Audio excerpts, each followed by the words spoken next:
for any return guests that we have. Welcome any new guests that we have. We're here with episode 2 of the Alpaca Boys. We're trying a different locale than last time.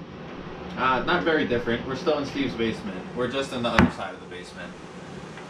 It's a work in progress, but happy St. Patrick's Day. Happy St. Patrick's Day. Everybody. It is the 17th. Official start of the NFL 2021 season, I believe. That's it. Cap space must be met. Yes, sir. Yeah, we actually have a written agenda today, thanks to A. We had one before, but let's be honest, we're a little bit of a rogue group here. Going rogue. Do a live. Fuck it. In honor of Andrew, who's not with us this week. He's one to you, Born. He's I believe down at spring training in Born's not with Florida. us anymore.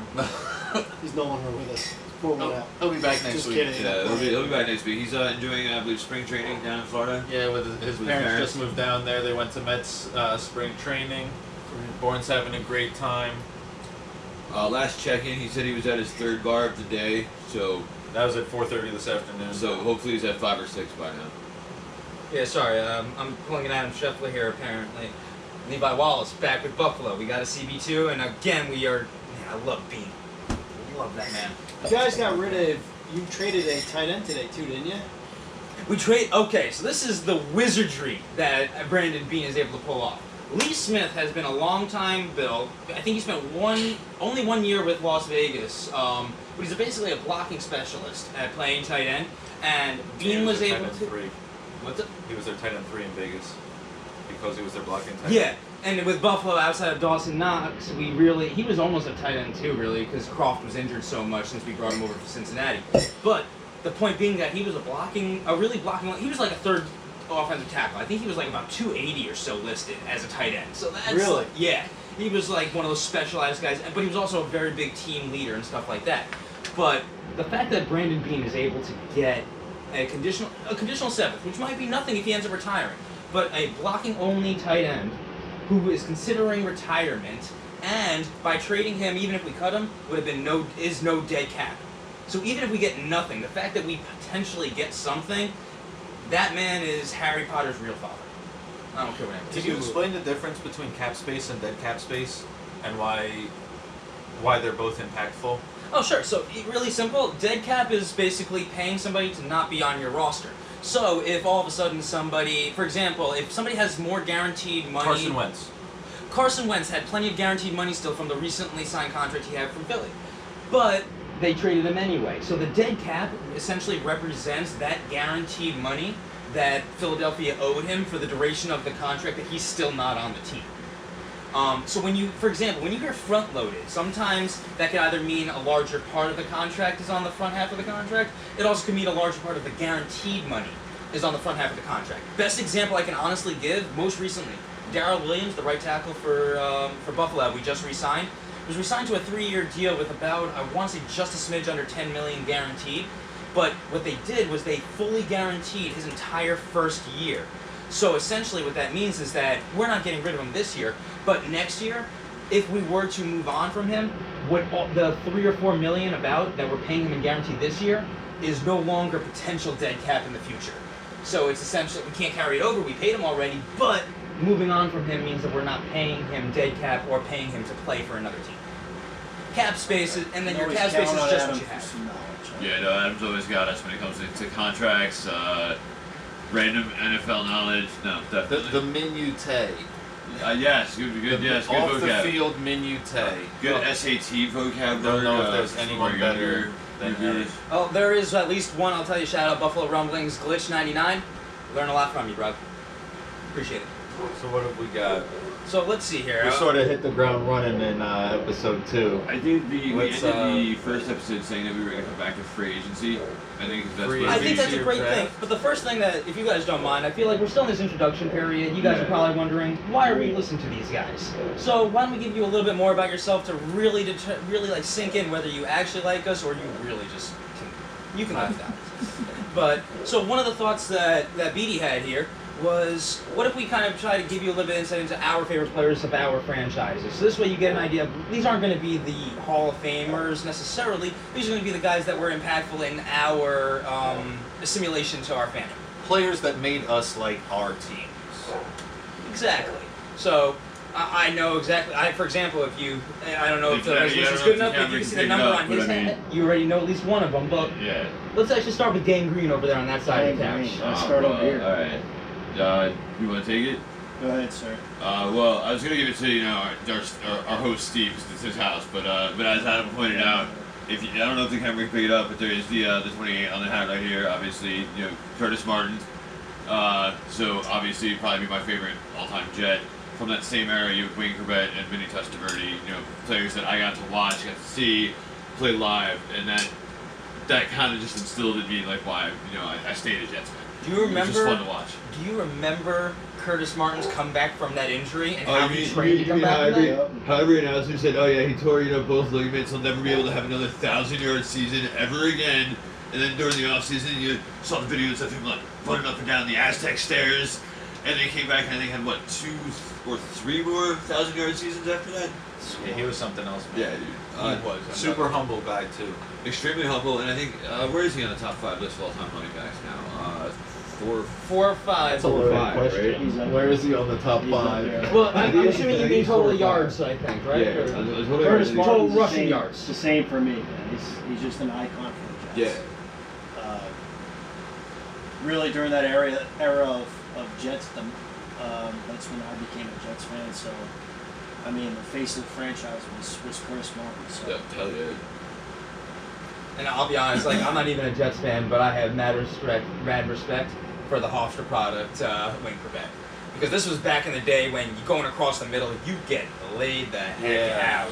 And there's no flag, there's no concussion protocol, There's no do you hitting a know your defenseless receiver. There was no such thing as a defenseless receiver. If you were running, you were fair game. And when that ball got touched, yeah. You got hit. And across the middle. When that ball was about to get touched. Yeah. Let's be straight, because hand checking wasn't a thing. No. You could grab someone's wrist. That's not pass interference. Right. Catch that ball or don't catch that ball. Hold on to that ball or don't hold on to that ball. Wayne Corbett held on to that ball, man. Those slot receivers were probably just incredibly upset when they went That's down. why Chris Collinsworth is one of the announcers now. It was a totally different game then too. Oh, well. Oh my God, yeah. But that's why Chris Collinsworth is an announcer.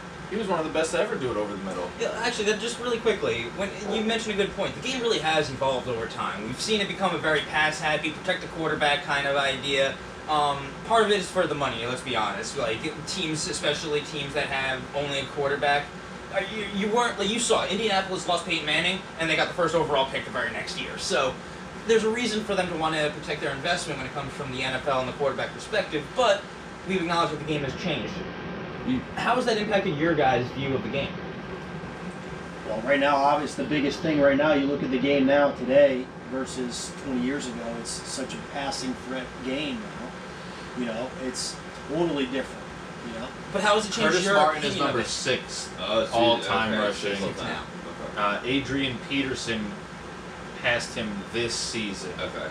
AP has... What do you run for, 400, 500 yards at all season? So AP has 719 more rushing yards than Curtis Martin right now. Not even 1,000. Yeah, but AP is an alien. Yeah, there's... The other one that put him out in recent memory is Frank Gore. Who's I was going to say, it's was one or the other, right? Yeah, who is now the 3rd time... He said he wants to go back to San Fran. He still wants to play. He should.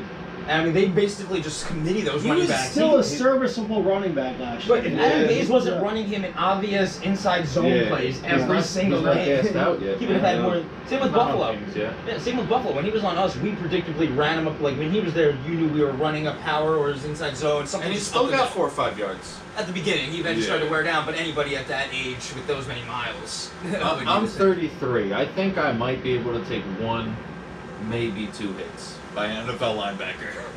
Stopping the run. This fucking guy just does it day in, day out. How old is Frank Gore now? 34? 38. 38. He's got to be late 30s. He's up there. His kid's His kid's gonna be in the NFL next year. yeah. Really? Not this season, but the season afterwards. You think they'll be on the same I team? think Yes. he wants to play that long. You think Yes. they'll be on the same team? I think he will because he'll be a free agent. He'll say, "I'll play for free." I think his son will Something be like in the when NFL Sam next year. Darnold was born, that was the first year that Frank Gore was in the NFL or some shit like that. Frank Gore. One of the most underappreciated. But the point I was trying to make before was just how The game has evolved, and I'll be honest. Maybe it's because it definitely is because I've never played and taken one of those hits. I miss those physical, like, Gore, yeah, It's a catch-22 though, because there's that Frank Gore is there's so 37. much 37. 37. there's so much data that's coming out now with CTE. So Yeah. they've got to gear it back a little bit to make it more safe for everybody. In Yeah, that, you can't Okie drill in high school. You can't Okie drill in the pros anymore. Can't drill period. Yeah. doing that, you're bound to change. Well, they are changing. There's rules that have had to put into place in order to protect the players. So in doing that, things are just kind of getting quote unquote softer. No, but I completely understand that, and that's why I prefaced it with I am not the guy taking those hits, so Yeah, I yeah. completely am not Those understanding. are- I don't have a horse in this race. They're human beings, Right. which I think gets forgotten and lost sometimes. Right? Those are people out there.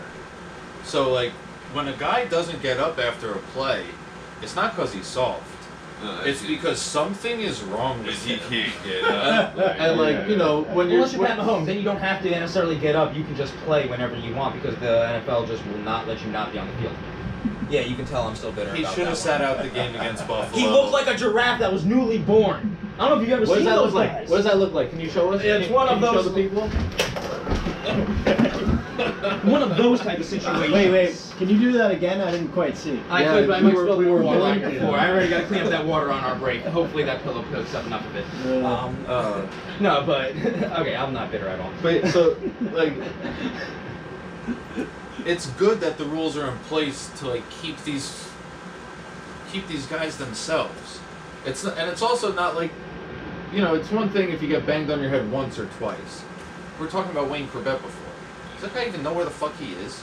I know I've brought this up with you before. Like I've seen recent interviews with people like Brett Favre, where on good days I'm sure he's great, but on bad days I feel like the Yeah. man has trouble putting a sentence together in some interviews. You know, with how many times he's been hit and things of that nature. And like So- you saw Muhammad Ali, like Yeah, the game if doesn't there was get ever a safer clearer sometimes. depiction of CTE, like the guy goes from being top 5 most beautiful people in the world to like can't say anything, shaking all the time. Like He's it- still beautiful. Yeah, but the fact that there's a lot more awareness now of CT Right. that's there is a good thing. So Yeah. the game has changed. There's a lot of good to it. There's some bad to it. But all in all, it's I would say it's more entertaining now than it has ever been before. I mean, it's even with fantasy. Like I how was wa- going to ask if you think fantasy played a part in making the like in, For sure. in sort of like forcing the for rule sure, changes. for sure. We're all looking for those points, right? And then the other thing that I would DraftKings also- is sponsored by the NFL. Right. The other thing I would Yeah, also it's all ask, backward. or I would ask your opinion of too, is with the rule changes. So I know sometimes we get frustrated and we say that the game is softer.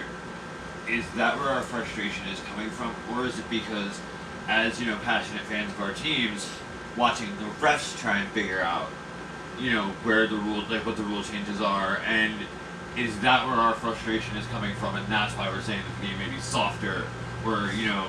So I gotta say, from my, I was definitely one that Put a lot of blame on the refs, and that's just, you know, the fan in you, especially when you're a fan of the Buffalo Bills for the last 20 years before we started getting good, you can understand where the frustration automatically generated from. But I then, a couple of years ago, actually started to ref PB football.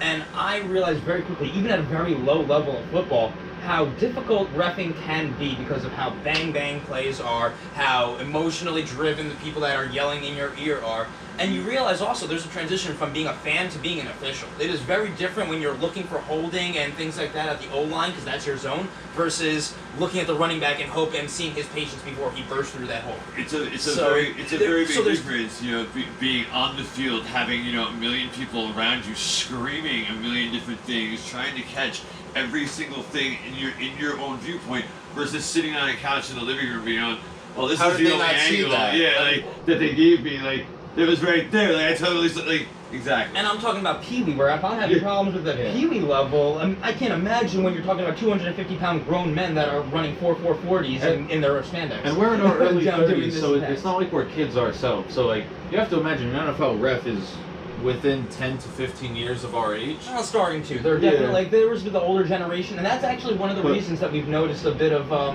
hiccup in the transition is because they got so old that they're starting to get youthful guys in there, but the youthful guys don't have the same experience. But the so option there is 20 years of experience or right. 20 months of experience. There wasn't a great succession planning, in my opinion, at this rate. But So you brought up a good point with the refs and having different zones. I forget which boxer it was. It was either Roy Jones or Evander Holyfield.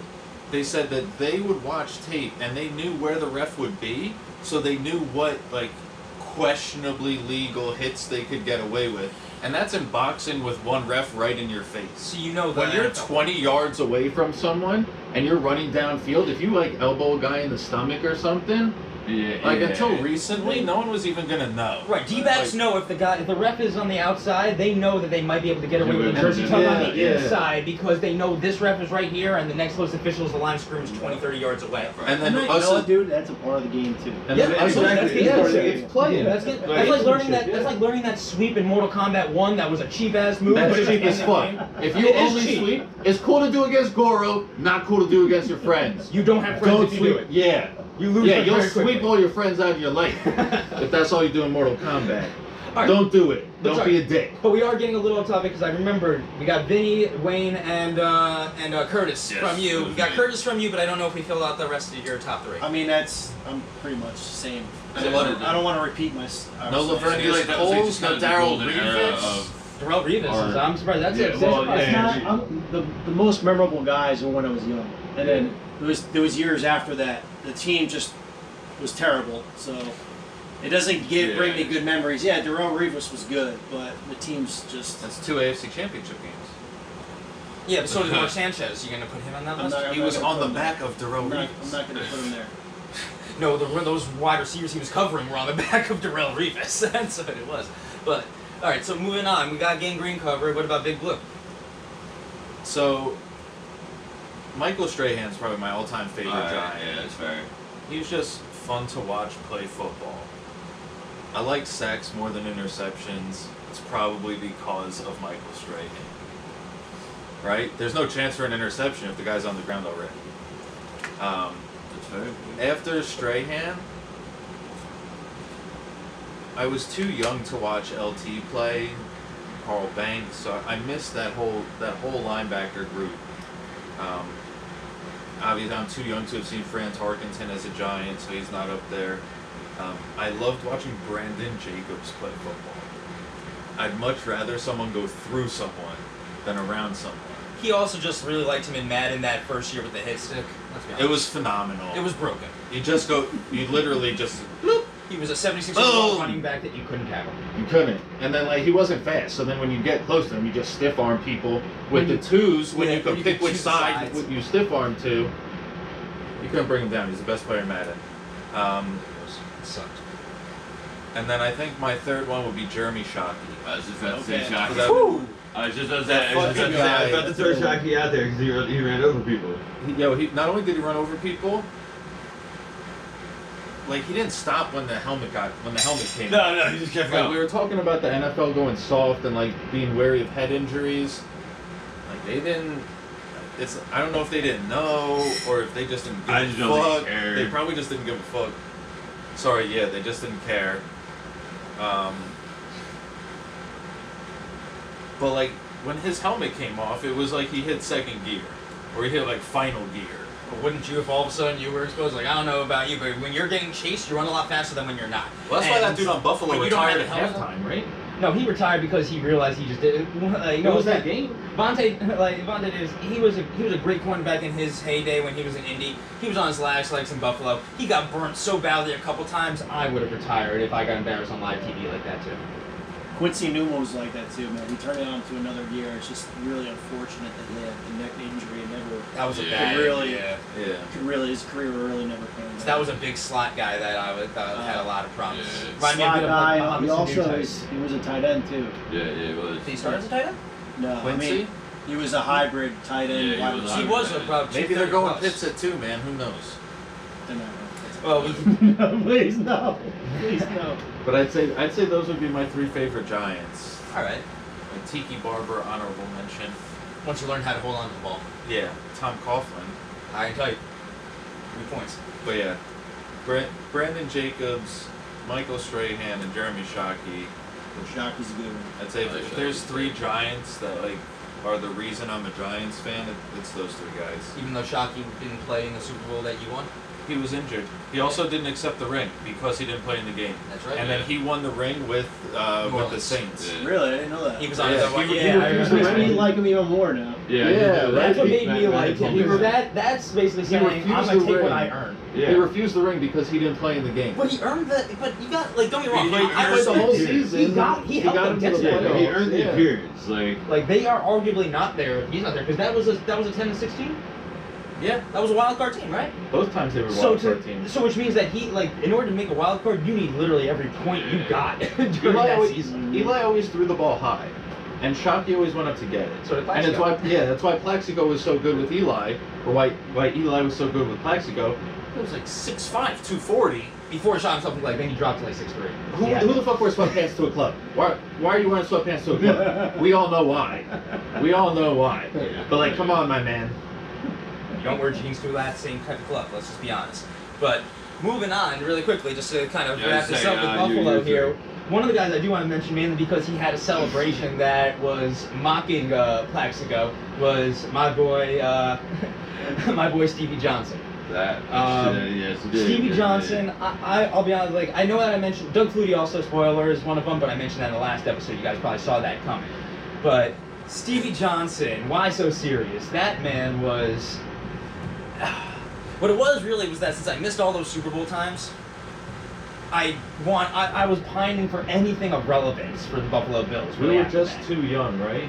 Like you had just missed the Jim Kelly years. Yeah, well, what it was is that I actually started as a hockey fan as a little kid. I didn't get into football until about middle school, and middle school for me was right around the Music City forward lateral time. I know that's why you like the Texas Rangers. Yeah, because that way if you see Rangers along the bottom of the marquee, it's like I don't gotta care whether it's baseball or hockey. Just Know that it's Rangers, root for it. made it really easy. But Stevie Johnson, he just was so fun. He was so quirky. Him and Ryan Fitzpatrick had this connection because they're both so quirky, yet they understood each other on the field. The way that those slant routes, for whatever reason, there was an extra outside jerk that Stevie liked to throw, and Fitzpatrick just read it really well. And I loved watching Stevie play because while We weren't a better team than the Jets, especially during the AFC Championship runs that you guys had with Rex Ryan. with Rex Ryan. Yeah. Stevie Johnson was one of the few receivers that somehow, someway was able to beat Darrelle Revis. Not like, I'm not saying go for 100 yards on a game, but any receiver who was able to go for 75 plus on a game against Darrelle Revis, that was basically going for 175 against anybody else. So watching him not be able to necessarily You get get 4 his catches against Revis. Right, for That's a good day. 4 in the for office. 75, no touchdowns, but still, and especially when a Buffalo Bills offense that's as stagnant as it's been over those years, it gave me that glimmer of hope where I'm like, we got something special. And he was a 7th round pick out of Kentucky. Like, Yeah. I remember he also did this one clip where he went to a car dealership in Oh, is he Buffalo. number 19, number 13? 13. 13? That's your favorite number, too. That too. That definitely helps. But he went to a car dealership one time and posed as like as just a car salesman, and even locals in Buffalo didn't recognize him because of this. And this was when he was one of his top. He did 3 consecutive 1,000-yard seasons. Last Buffalo Bill to do that. If Big stays with us 2 more years, that's getting broken. But anyway, so Stevie Johnson. I mentioned Doug Flutie, obviously. I love watching a small kid do things in a big man's game. Makes me feel like there's still potential for me. He was from that, like Russell Wilson's from that Doug Flutie mold. Like that Fran Tarkenton mold. A smaller guy who's mobile, who could throw from any position. 5'8" mobile quarterback. But the other thing is, Like- you got to remember, Doug Flutie also failed in the NFL at first, then set every record in Canadian football before Buffalo brought him back. So he had a bit of a. He also came from Boston College, wasn't the biggest so did football Pete school at the Carroll. time. Yeah, so did Pete Carroll. And then third, just to round it out, honestly, I had a hard time thinking about this because obviously you've got the greats like Jim Kelly, you've got Andre Reed, you've got Thurman Thomas, you've got Bruce Smith, like O.J. Simpson. you got O.J. Yeah. Simpson, you've got some phenomenal players. But personally, Takeo Spikes was just somebody that I personally liked because even if he was on my team, and I was scared of him looking at him on the television. Like, that was a man who, if I was on the other team, I do not want that guy anywhere near me. He is going to wreck my day. He is going to be sending flowers to my significant other because of what he is going to do to me, and it's going to be completely legal in the game of football. He was top notch, man. And he came back to us twice, and I remember one of the big reasons is that he came back in part because he had a horrible culture in Cincinnati when he left us for a bit and came back and was like, I see what you guys are starting to build here. This was the later in his career, but he's like, I see the direction you were going. And when you see somebody buy into your team, it makes it really feel like mafia. It really makes it feel like family. So that definitely just strengthens Is the that why connection. it's Bill's Mafia? Mafia is family when it comes to the Bills Mafia. Mafia means family. Well, I guess you guys would know that. But so, Okay. So that's a little bit more about us.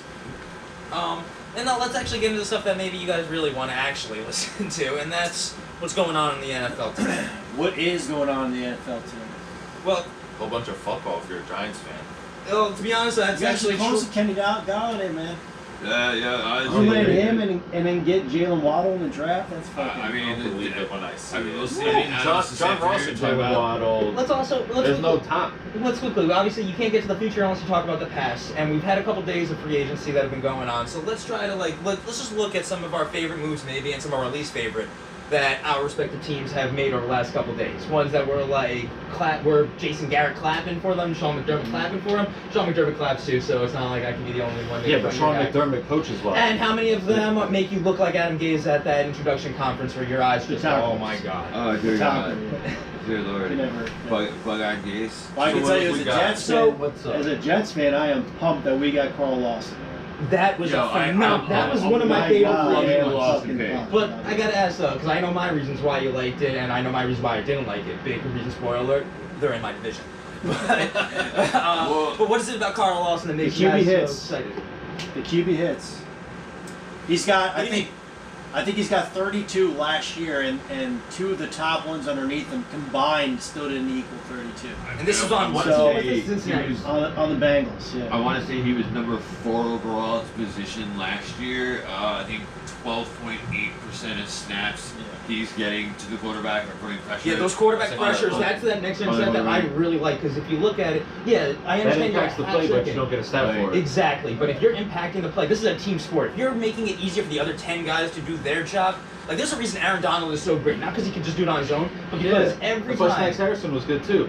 I also. Yes, if you have to all of a sudden concentrate your resources to a single player and not necessarily even one of those big star guys, it all of a sudden now they're playing your game and you have the advantage. I also like that pick because in addition to the Jared Davis pickup from Linebacker. the day before, now you have somebody to play opposite Quinnen, and you have somebody to go to the outside edge. So we're putting some really nice pieces, I think, together right there on the defense, like the Jared inside. Davis was, I think, he was a first round. He was a first round pick. 24 Yeah. overall to Detroit. Okay. Yeah. So I mean, he was a highly touted And you- college recruit. And I believe they said, from what I was reading, the only reason he didn't really take off in Detroit was because when Pareda came in, the defensive scheme wasn't one that he was going to be useful in. So that's why we haven't really seen that he's been able to do Hopefully that. that's the case, man, because that'd be great for the Jets. I mean, for what it's worth, it's only a 1 year, $7 million deal, so it's Right. not Yeah. like it's big. You Well, guys had the it's a cap money to proven deal. spend. In my Yeah. opinion, I do like Gerard Davis. I really like him coming out of college, but he is more of that old school 2-down thumper at the middle linebacker position. So when on like obvious rundowns, he's that guy, but he is a bit of a liability. At least he has been. For Detroit since he came in. Now, granted, like you mentioned, Should take a little Patricia- pressure off of C.J. Mosley though. That'll be If he interesting ever- actually, because there if are he ever- there are trade rumors. yeah, There's play trade for- talks going healthy enough on to about play. that. Been paying him for 3 years, and he played 3 games. Yeah, Well, exactly. Beck hurts from carrying For- the defense. For what's worth, he almost beat the Bills single-handedly in that one game. We were at that game. That's why his back hurts. We were at that game, Yes. and I was throwing a hissy fit when I'm watching him Yeah. basically in the For first game. 3 quarters until he got injured and came out of It's the like game. that I one was of like, those oh, there he kids, goes. like Al's Yeah. getting sacked, he like just tosses it up right into Mosley's breadbasket, walks in remember that. from the freaking 5-yard line, Yeah, touchdown. he got hurt. I was He got at the hurt, pub and I we think I lost could the hear game. you I went to go grab another beer really quickly. I didn't Yeah. hear that they're charging me $12, $15 for Yeah. him. I Wait, said, wait, give me wait. 2. Yeah, wait, Adam, then you forgot. But then he got hurt, and then we Yes. lost the game. And then you lost the game because we were just a better team that day Yeah, afterwards. all right. Okay, so what about you? I mean, Yeah, but I do like the John Davis one. when it's just staying on the Jets really Oh, quickly. so Another Jets, one okay. I really liked the Carl Lawson one for 2 reasons, especially. It was a good price. Yeah. And 2, it's not often you get a good, like, I liked him coming out of Auburn. I thought he was a steal, 3rd, 4th round, one of those by Cincinnati. But it's not often you get a guy at 26 years old to that kind of a deal, to a 4-year deal. Because the 26 to 30, that's that sweet it's spot prime. for your edge. That's your physical prime, and you have this guy locked in. So if you, I would argue that we haven't even seen the best of him yet, and you put him with Robert Saleh's scheme. Yes. Opposite Quinny I Williams. am not happy that that's in my Opposite division. Quinny I don't know if Williams. it's true or not, but I saw a picture. Quinny of, Williams is going to bump into that D Joe- tackle, and that's going to be scary because if he gets to rush it like a 3 technique, where now he's penetrating just upfield, Yeah. the way I'm that so 49ers excited like to to see that. have those 4 guys just rush forward. there. I'm so Yo, excited. to 4-3 see that. defense. You know, I think the That's deal had a lot to 4-3 do. defense, preferred defense of Matthew Biederman. I agree. 4-3-D with them plugged in. you're going to plug that in every episode. Every episode, every opportunity I get, man. That's my preferred defense. I saw a picture of Joe Douglas and Carl Lawson pop up on Twitter somewhere when they were younger and they were out in shooting range. So maybe that's how we got lucky with this type of deal. It's possible. I mean, you also paid him good money, but at the same time, I'd rather pay somebody like Carl Lawson that money than somebody who is a 29-year-old veteran that has been doing it, because I don't want to give a 3-4 year deal to that unless, again, back to our front-loaded comment, I'm putting a lot of guarantees in the front, but at the same time, that still means money you're not carrying over. So you had also asked what would be, I guess, like the least favorite move that we've made, or what have you, Or have failed to make. Or have failed to make, yeah. As Okay, far there's a position name that you were like, why haven't you addressed this Well, I yet? guess for me it's kind of twofold. We picked up the wide receiver, who is great with play action. I think they said he had something like 550 yards off play action. Corey Davis, by the way. Corey Davis, I'm sorry. Again, also big body, fantastic receiver. and 26-year-old. This is why I wanted to mention that with Carl Lawson. Those are 2 guys who are technically hitting their physical prime That the Jets now have to surround a rebuilding team. And when you have the cap space because you're not paying a quarterback, It's like if you I got hate GameStop at $20. Right, I hate to admit it, but the Jets right now, there are some big names that you want to see, but in my opinion, you lose free agency with those big names in the long run more so than you win them. You Right. win them with I wouldn't- these very savvy signings. partnered with very good front office hires. I mean, look, Corey Davis is a good pick, but I don't want to get too overhyped about this year. He only had 1 good year. The other years before that, he was non-existent. He was like he was at the 5th was throwing him overall the ball, pick. though? Fifth overall pick to Tennessee. Yeah, and that's why. Don't get me wrong. This I'm guy definitely was partial. supposed to be Jamar Chase. Right, don't get me Right? wrong. And I'm partial to it because I was a fan of coming out. But the big difference between him and Jamar Chase. Jamar Chase, big man, 6'1". Corey Davis is listed, I believe, as 6'5". Well, you know what I'm 6'4", saying. 6'5". The hype for Jamar Chase was the same for Corey Davis. Yeah, no, I I want got to you. say 6'4", 4'5", 40. Yeah. If I remember correctly. And he made contested catch after contested catch. Now, granted, Western Michigan doesn't play the powerhouse. Schedule, but still. So then going back to your question, like in Peter Corey Davis, the thing that annoys me is, okay, you want to get the play action off, you want to get the run 6'3". game, you want to 6'3". 6'3". I thought it was 6'3". Okay. But you want to get the play action off, you want to get the run game going. The O line, Yeah. like that's. Well, and they I drafted get it, 2 you're guys going last to year. get Makai pieces, Becton. Makai Becton can take 2 positions. Yeah. But like, I mean, I get you want to give Sam weapons. You want somebody to to be in the slot with Mims and Crowder back there as well. But like, you got to shore up that O line if you're gonna try and go for those dink and dunk passes and the yards after catch and things of that nature. It's definitely a heartbreaker we didn't land Thuney or Lindsey, but Trey Turner's still out there. Thuney, with who? Trey Trey Turner, Turner. the Yeah. guard that was taken 3rd round out of LSU by Gettleman, actually, when he was in Carolina. He's actually a very good guard. He was then traded from Carolina to the Chargers in exchange for the Russell Right. Okung one, who they definitely He also off had on. he had a down year, so it's not. He did. But we're seeing a lot of these veterans who had a down year, who are getting paid a lot, getting cut in a down cap season. So this might be maybe they're looking at it saying, hey, we can grab a couple of these guards later on.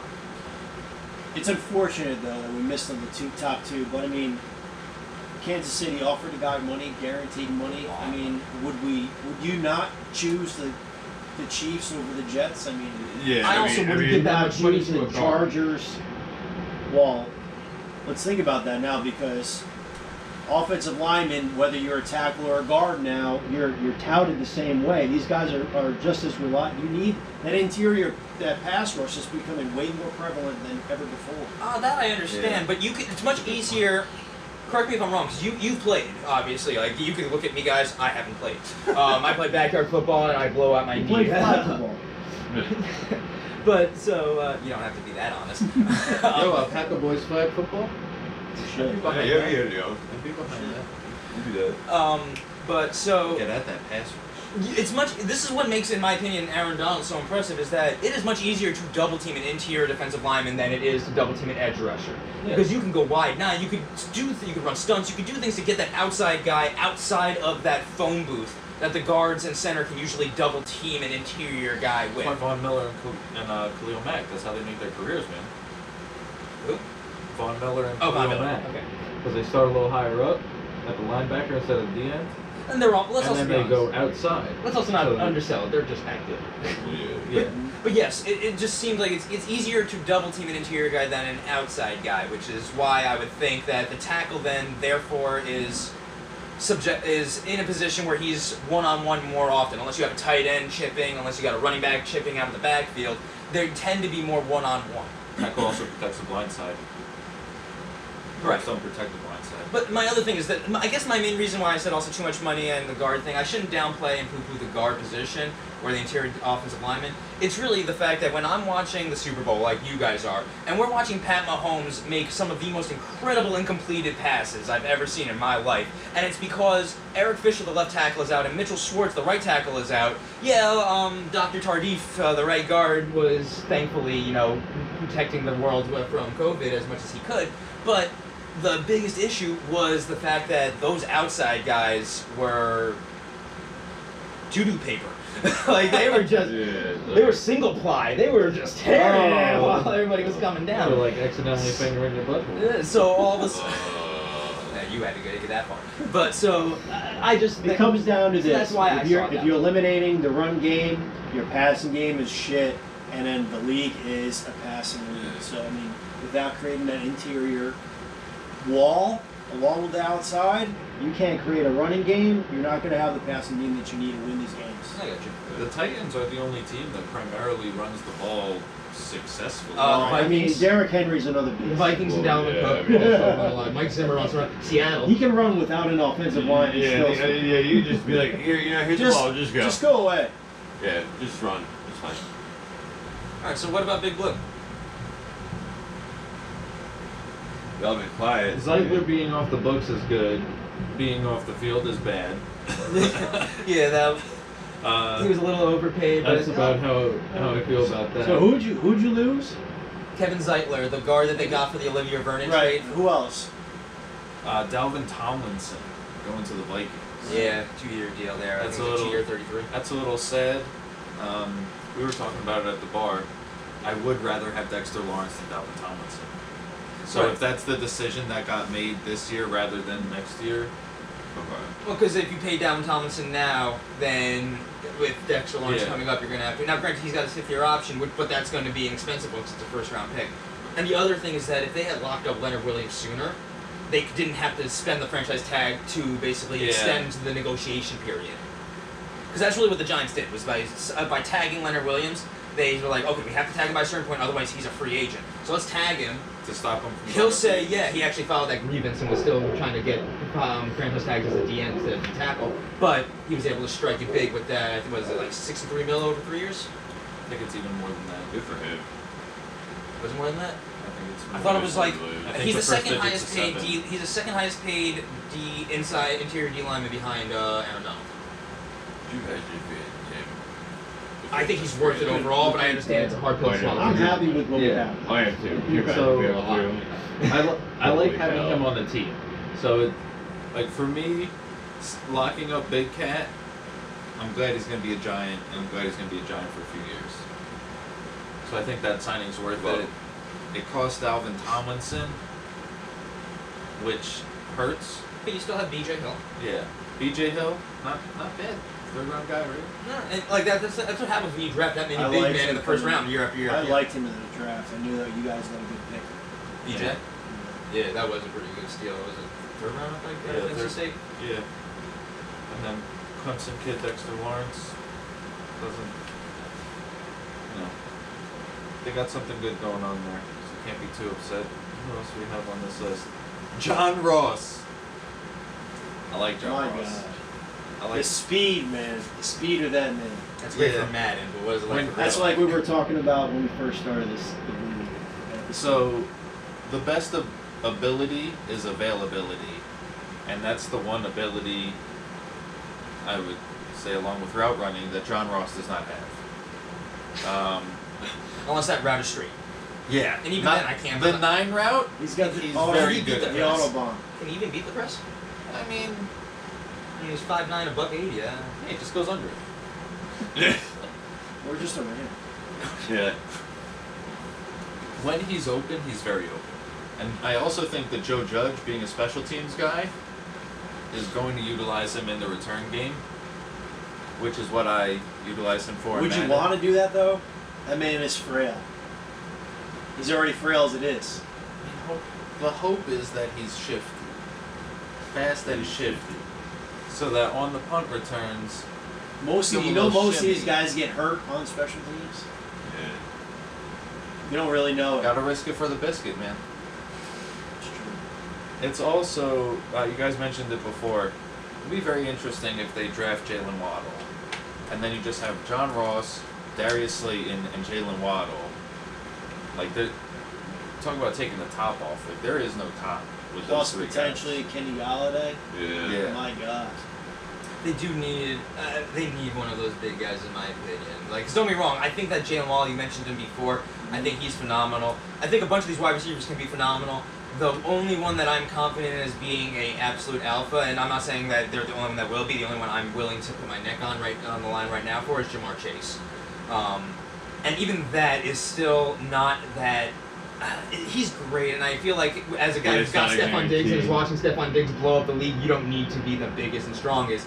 It just makes it hard for my old school brain to not say, Rashad Bateman What am I doesn't doesn't put you, doesn't change. oh, I love Rashad Bateman in part because I like Minnesota, because being a Yeah. Rutgers guy, I'm a Big Ten fan, so I'm gonna respect him. And I really loved how he stood, how he changed his number to 0 because he actually, and he gave an interview about this. He wanted to be the number 0 because he basically said I should be as unidentifiable as every other African American out there and should not be all of a sudden. It was one of those social movement things where he's I like, like him even kind of more. like the Yeah. NBA players Yeah. where they didn't want to put their names on. They were like, if I didn't have this name back here, I would just be another man that might be accosted by others.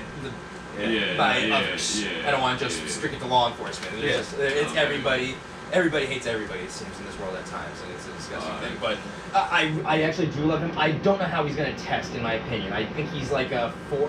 I really think maybe a 4.45 to 4.5 guy. I think he's very good. What it is I guess maybe Megatron just ruined it for me, and Randy Moss ruined it for me. But if you don't unless you're like this 6'4", then you saw Julio Jones and AJ Green. Like when I see that 6'4", 6'5" guy come out that runs, AJ went to Arizona. Yeah, so it'll be him and Larry Fitz. Yeah, because Kyler Murray doesn't have accuracy, so let's just give him a bunch of big guys because he can't see over the O-line, so just toss it up and let's get big guys to catch for him. You can tell that I'm partial to my 6'5" quarterback. Yeah, you get J.J. Watt at tight end. Also signed Josh Allen at wide receiver at this rate with what Arizona's trying to do. Segueing back to what we were just talking about, let's go back over the Bills. You're free agency for the last few days. okay. Oh wait, I did have one more, Johnny. yeah. Okay. Nate Solder. Okay, the one that they haven't done anything with him yet, or No, they brought him back. Yeah. Oh, really? Well, he just opted back in, didn't he? Because I thought he opted out No, last they year. re-signed him. Or they Yeah. restructured his deal or something. They did, Oh, did they did restructure something. it? Okay, that's they what did, I gotta they look did into. something with it, Yeah. and he's going to be around a little bit longer. They needed to restructure to give you cap space, right? And I think they're going to lock Andrew Thomas in at left tackle and make Solder play right tackle. Out of That's curiosity. what I was reading earlier. Oh, really? Yeah. They're going to leave the Georgia boy on the left. I think that's good. He's got to learn that way, and I really liked him personally. Like, I understand. I thought he was the best O-lineman in the draft. Maybe Statistically, Tristan he was. Wirfs going into Well, it. see, the way that I viewed it, and it was really funny. I viewed Mekhi Becton as like the Josh Allen of the offensive tackles of that draft. There was so much upside, because, and you can just see it. Yeah. But because he There played was at that Louisville, he 6'8" didn't play with the against the great. upside. Yeah, he Right. didn't play against the greatest of edge rushers. So I'm like, if this guy succeeds, he is going to succeed to the nth degree, type of thing. And he did it a lot faster than Josh Allen. Josh Allen, year 3, hit his stride. Game 1 for Mekhi Becton, he's throwing grown men around like they do not have families to take care of when they go home. That's somebody's son. That is it. That's somebody's dad. His father. But yeah, so I'm happy that Nate Solder is Cool. still a Giant. Yeah. I'm happy he's still in the NFL. Yeah. How old is he now? 33? Not as old as Andrew Whitworth. Really? I thought he was older than that. I thought he's 33. Something like that. Yeah, he's not. He also What's what, he suffered 37? from, he He suffered brings a from lot of championship experience to a franchise. Well, he suffered from cancer also. Did he? I didn't That know was one of the reasons he opted out, was because he was high risk, because he had Oh, he was a shit. cancer Yeah. survivor, I believe. No shit. And so being obviously if you had cancer before, you're certainly high risk to COVID. Yeah. So that was one of the big reasons why he opted Gotta out last protect year. yourself. Gotta protect your family. Double check on that. Oh, also, Protect I your did want to chickens. mention this in case. Yeah, protect your chickens. Sorry. Side note, Love PSA. Marshawn Lynch. I misspoke last week. I made a comment where I indicated that Chris Godwin played with Sam Darnold back in college. I was obviously wrong. I was thinking about the Rose Bowl game where it was Juju and Sam Darnold playing against Chris Godwin, Trace McSorley, Saquon Barkley, and Penn State. So just wanted to apologize for that. I'm sure if anybody watched this and was like, that guy is wrong, yep, you're right, I was wrong. So last thing before we'll take our break, because I need more whiskey and Yeah, I can use it to refresh. Yeah, for the holiday. What is the Bills? Okay, your so favorite and your least favorite Yeah. moves. my favorite is literally just having Brandon Beane as my general manager. That And is all of the moves. Really, I understand that. Double. But to be honest, and I'll run through them quickly because I could spend the next 2 hours talking about this stuff. But basically, one, We brought Matt Milano. I did not expect it, and he actually took a discount and didn't even test free agency. The day before free agency, he signed that deal, which basically was him. And this is a guy who still sleeps on a mattress on a floor. He does not have a freaking a bed. He is one of the most. That's humble and hungry right there. Bean knew what he was doing when he scouted him out of. We actually drafted him before Bean. I'm sorry. Matt Milano, if you need a mattress and you see this, I work at a furniture store. I'll hook you up, my man. Come see me. But obviously, Good plug. but this goes to show you that culture matters. This is somebody when they scouted him, were like, this is a guy who's going to be a lunch pail, bring your hard hat to work, and to understand that you basically everything you do when it comes to what you're doing for this team is for those other 50-something plus guys in the locker room, plus staff, plus all that. And when you see somebody before he could have signed for more money if he had even tested free agency. And right before he could have tested it, he took a relatively team-friendly deal. I'm not saying that he's not getting paid handsomely, but the fact that Bean was able to nail that down, I love it. The fact that we were able to keep continuity on the O-line, because that's something that, while we don't have the greatest players, over the last several years, after our first year we had one of the worst O-lines possible, we brought in a bunch of guys and we were like, you know what, this is improving, let's keep it for year 3. It improved again with a couple more pieces. That improved again. We're going to keep this because the most important thing, not just his continuity, but what continuity brings to the team and what continuity brings to Job. I think that's one of the true immeasurables that really makes a great team. When the Jets went to back-to-back AFC Championship games, it was that O-line continuity. It was that, Continuity like, of your O-line and your D-line. yeah, I mean, just like, being it's great. When the Giants went to the Super Bowl, it was that O-line continuity. It was It's very those- underrated. Yeah, No, those really, front 5 guys that don't put up any when stats. you know what you have to do and you can count on the guy next to you to do what he needs to do. Yeah, and when the running back can Just- bank on the guys up front Yeah. to make the hole, when the quarterback can bank on more than 2.5 seconds to take a look and see what's happening. And that's part of the hope of what I hope Yes. JD has Yes, that's what I'm has hoping in with mind, Jets. why he didn't make these big moves for interior Right. offensive linemen, and Right. why McGovern's still center. Yeah. You know, maybe that's what he's looking for. He's looking for bring in those guys that are good Obviously, to gel. these guys know way more than we do. Right, yeah. That's why they're buying a front Especially office and we're. in regards to the offensive line. Well, they also have Joe way more Douglas and information. trust than what yeah, he's doing. definitely. But just Okay, so so really the O-line quickly, continuity, so sorry O-line about continuity. that. So obviously we brought back Williams, and like I mentioned before, it was really surprising that we gave Williams so much guaranteed money this year. But it makes it easier to move on from him later. So while in a down cap year we're spending more money on him technically for this year, the ability to be flexible as it goes forward, it seemed like a team-friendly deal, and I don't know how Bean did it, to be honest. Bringing back John Feliciano, Mongo, the one that I mentioned last week, who just brings that tenacity on that O-line that What you a want. nickname. And he's very close Close with Josh Allen. How do you get a And- nickname of Mongo? You are boom. You're a Mongo. You're a Okay. Mongo. My brother's nickname is Mongo, and you see that Okay, boy is right. understandable. That's a lean Mongo. Matt Compared Workman, to John Feliciano, Matt Workman yes. is a lean Mongo. But let me keep going really quickly. The Emmanuel Sanders bringing in. But I don't know if you guys remember, first year before Brandon Bean got here, we had Kelvin Benjamin, Zay Jones as our top 2 wide receivers, guys who could not separate. Bean got here, said, F that. And he got, first year, John Brown, separate with speed. Cole Beasley, separate with route running. Next year, trade for Stephon Diggs, separate everywhere. And now, and not only did we grab Gabe Davis, who is actually a little bit more refined than I thought he was, while he's still definitely is developing, then they were like, you know what? We lost John Brown. Let's get another guy who has done nothing but separate from professional cornerbacks his entire dang career, wherever he's been, whether it's been Pittsburgh, Denver, or San Francisco, New Orleans. Manny Sanders is just one of the more underrated. And I don't know if you guys saw this. The quarterbacks he's played with, outside of an older Drew Brees, who's still really an older Drew Brees. No offense, guys, but they're not what Josh Allen is projecting to be based on last year, based on the last 3 years of trajectory. So if this is the case, he's arguably, and I know he's older, so I'm not trying to say he's going to all of a sudden set career highs, but any decline from his age might be offset by the improvement in quarterback play that he's receiving. But he'll catch 20, 15-yard in routes alone. Well, the other thing is, I think he's going to have to take, the question is he have the juice? Because Stephon Diggs is that 15, 20, 25-yard dig route kind of inside guys. We need somebody to be able to stretch the way that John Brown did. Gabe Davis can do that as well. So we definitely, having depth there is great. Keeping rolling. I won't say breaking news because I'm sure by the time you guys see this, you guys already know, but Levi Wallace was just re-signed after we did not pick up his restricted 10-year. We then signed him for a 1-year deal. My guess is it's for less because that's just what Bean does. God, I love that man. I'm going to put a statue of him in my front lawn once I own a front lawn. How big of a statue? Life size. So, how tall are you, Bean? Wait, not larger than life? He already is larger in life. There's not enough room in this world for that much Bean. The fact that he was able to get I didn't like the fact that he was able to get Mario Addison and Vernon Butler to.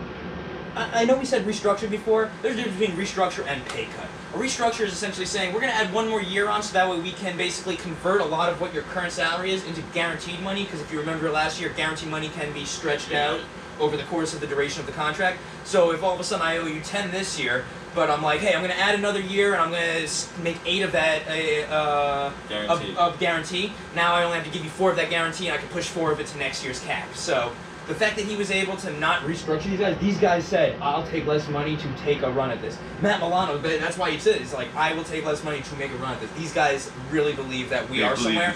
And you can tell I'm excited because this has not been something that I've experienced as a Bills fan. Yeah. And if we had a better than vanilla defensive plan against Travis Kelce, or any tight end really, that would have been Or if the great. NFL had made Pat Mahomes actually adhere to concussion protocol. Yeah, so he wasn't looking like me over there on the floor. What was that again? That's how you say. And then finally, The baby giraffe, not the. And then finally, again, just wanting to restate it: when you trade a blocking-only tight end who has publicly mulled retirement, and has no dead money left on his, dead cap space left on his, you're a wizard, Bean. You're a wizard. I love you. I'm glad we extended you. Drops Don't the go money. anywhere. Drops the notepad. But on that note. Yeah, on that note, do you guys we want to take a break for Yeah, a few we'll take a minutes? short break. Alright. Reload on the drinks, maybe reload a little on the smoke. And I guess we'll be right back. No, because we're talking about the past. Let's talk about what we still. Let's talk about the future. Yeah. Yeah. In a little game that we like to call free agency or draft. Free agent. Be right back with free agency or draft yet again.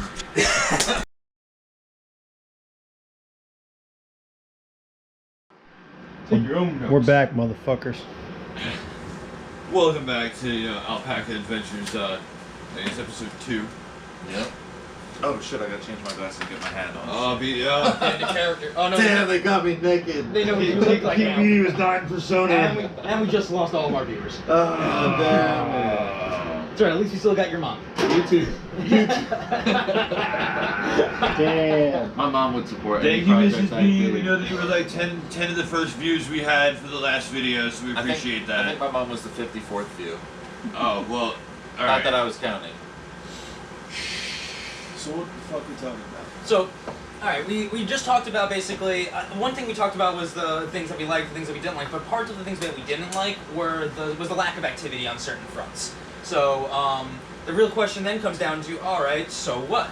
You know, that's what my boss always tells me. It's like, you can tell me about the problem, but if you're not going to tell me about a potential solution, what the heck are we having this conversation for? Yeah, don't bother telling me the problem if you can't come up with a solution for it. Right. Like, no matter how bad of a solution it is, at least show that you're trying. yeah, come up with something. We're going to give it a shot. And So here comes free agency or draft. Where what we're going to do is basically we're going to run through a couple of the holes that we think our teams have and where we would like to see them go, or where we think they're going to go. We'll preface it however we want. It's kind of up in the air. We don't really have many rules, as you can tell. We're working off of a blue piece of blue sleeve paper, which I'm pretty sure a lot of you viewers might not have ever seen in your lives because everything's laptops. It's a legal pad. But so kick it off really quickly. I know that one thing that we mentioned in the last segment was that the Jets and their lack of activity around the offensive line. Now, hi, guys. Continuity, obviously, is definitely something that we agree is a valuable thing on the O-line, but so is talent. So... No argument there. Arguably more so. So You got a bunch of fifth graders that have great continuity. They're not blocking. right. So like, whether it's Sam Darnold, anybody coming off whether the it's edge. Sam Darnold, Zach Wilson, or whoever is throwing the ball for the Jets next year, we are trying to let's explore a potential opportunity for us to upgrade their offensive line talent. So if that was the case, given we've seen some big names go off like Trent Williams, Joe Tooney, things like that. There are still names like Rodney Hudson, the center, who surprisingly got released from the Raiders recently, who a little on the older side, but he has been incredibly good his entire that's a career. bad cut. That's a bad cut. P.S. I think he got signed too. Oh, did he? Yeah. Did Kansas City get him? Probably. Yo, I said that shit on Twitter. They cut all their offensive linemen. I said they were going to sign all the good O linemen. And the first thing they did was finish Rodney the Chiefs. Hudson, I'm pretty sure he got signed. I could be wrong, but I'm pretty sure. But Anyway, traded to the Cardinals. Cardinals. Rodney Hudson. Raiders trade Pro Bowl Oh, center yeah, Hudson to Cards. Oh, I thought they cut him. for a third. Yeah, A third for Rodney Hudson and a seventh. Oh, they Steal. got something for him. That's a steal. Yeah, but I thought they cut him straight out. I guess they. Okay. I think they were, and then right before the. Somebody came in and said, "Hey, don't cut him. We'll give you X." I'm curious what Gruden's doing. Yeah, they signed traded him in a seventh, and they got You know their what, they're- third rounder. Yes. I'll be straight up, Joe. I'll tell you what John Gruden's doing. He's ruining that team. He's taking $100 That's million Mayock. to put a poor product on But the field. it's Mayock, ain't it? And Mayock's running the show. isn't Maybe he? you don't give Gruden's $100 million running to your the coach show, and tell him but he's not Mayock's running. Yeah. John Gruden's making $100 million. Let's also put it this way. How do you think Derek Carr feels? Like, I was watching David Carr on NFL Network, and he was like, I just got to give a shout out to my brother, because he just in the last 24 hours watched 4 of his starting offensive linemen walk out the door. Yeah. Whether it was Trent Brown, who was traded to the New England Patriots, damn you for making the Patriots better. Anybody who makes the Patriots better is not okay by me. Jonnu and Hunter Henry. Johnny Hunter Henry also, but like you saw We'll Gabe talk about that Jackson. later. We'll talk about that later. Gabe Jackson, you just said, got traded. Rodney Hudson got traded. Yep. And Donald Penn, I guess, is the one that I'm not sure what he's doing. I mean, he might retire at this Probably point. just hanging out. But still, that's 4 starting offensive linemen that Derek Carr was barely protected from last year. Actually, they had a pretty good O-line last year, and I don't know. It seems like every year the guy's getting dicked over. It's one way or some the way, other. some way or another. Like, I'll say this with extreme confidence. They're going to draft somebody from Clemson. yes. You're probably right. Yeah. Who's Gruden and Mayock, that's There- what they do. They there draft the is- Clemson people. I'm pretty some Jackson Carmen, I think. The offensive lineman? Yeah, I like him. from Clemson. I think Oh, yeah. he's a first round talent this year. That's probably gonna come out. So Yeah. that's a good shot. They'll probably take it. Might even slide to the second just because of how deep like some of the Going back to the topic and for the Jets. Yeah, free agency or draft. Yeah, free- Jets I O-line. mean, at this point of free agency, the top guys. I mean, our tackles are good. I'm happy with Mekhi Becton. hell yeah. I'm happy with George Fant. I think everybody. Yeah. You like George Fant? I do, yeah. Yeah. I like our tackles. Our tackles are He decent. was not a problem last year. You look at his stats and what he's done. He's not the problem. It was the interior part of the line. Yeah. And I think at this point of free agency, the big names, the big stars, the big guys that everybody wants, the guys who are worth paying, they're gone. Yeah, I agree with Steve there that I mean, free agency as far as O-line, we're not going to get what we want there. So chances are we're not getting to that number 2. You guys don't We'll think they're probably going to do sign it what Trey Turner? 30. I don't think so. I don't think so. So we drafted a guard out of South Carolina last year. His name is leaving me right now, but he didn't play all year last year, and he was training with Mekhi Becton. This guy's supposed to be pretty legit. So we got him. That's going to be playing next year.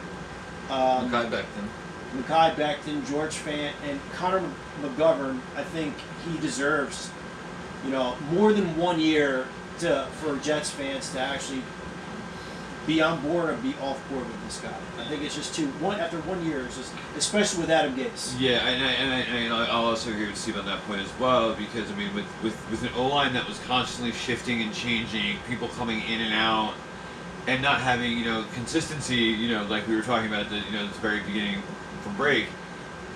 He's right. Give the guy another year to see if if he can gel with the system that's being put in place. With guys that want to be there, with a culture of let's go, let's get it, and see what he can do. Out of curiosity, was it Chuma Udoka out of USC? What?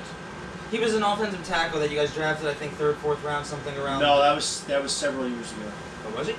This last year, he was 6th round. His name is not USC. It's a Division II team, like a no name team. Okay. What about the single man coverage? Well, so you're thinking that the free agency pool is as far as interior offensive linemen, yes. At this point, I would like to have Thuney or Lindsley, and at that point put Lindsley at center and McGovern, shift him over to guard. But we've top end guys are gone, so that strategy I think is no longer in play. I think at this point we should draft Clark. Yes, Cam Clark. Clark. Yes, yep. At this point, give him a shot. The other guys that are still on the roster, let them have a shot, and draft a guard at 23 or 34. Yeah, I would agree with you there. Like, obviously, our number 2 overall is going to something else, but Right. It's either going to Deshaun Watson or going to Zach Wilson or Justin Fields. could be a trade down also if you're looking at a team that's trying to move up. I mean, Keeping Sam Darnold, that's where you think that's going to happen? I'm not saying what I think. I'm just looking at possibilities where if you're at 2 and you want to keep Sam Darnold, what if somebody wants to come up? If Carolina can't get Deshaun Watson and they have proven that they want to do something at quarterback, what if they jump up? San Fran, maybe they eventually are. Maybe they really are sick of Jimmy Garoppolo. Maybe. See, I just don't think with the coaching staff that we have, I don't think they're willing to risk to go from 2 and then go down, and then our guy is not going to be there. If you listen to experts and what they're saying right now, that within the top 6 or 7 picks, there may be 5 quarterbacks taken.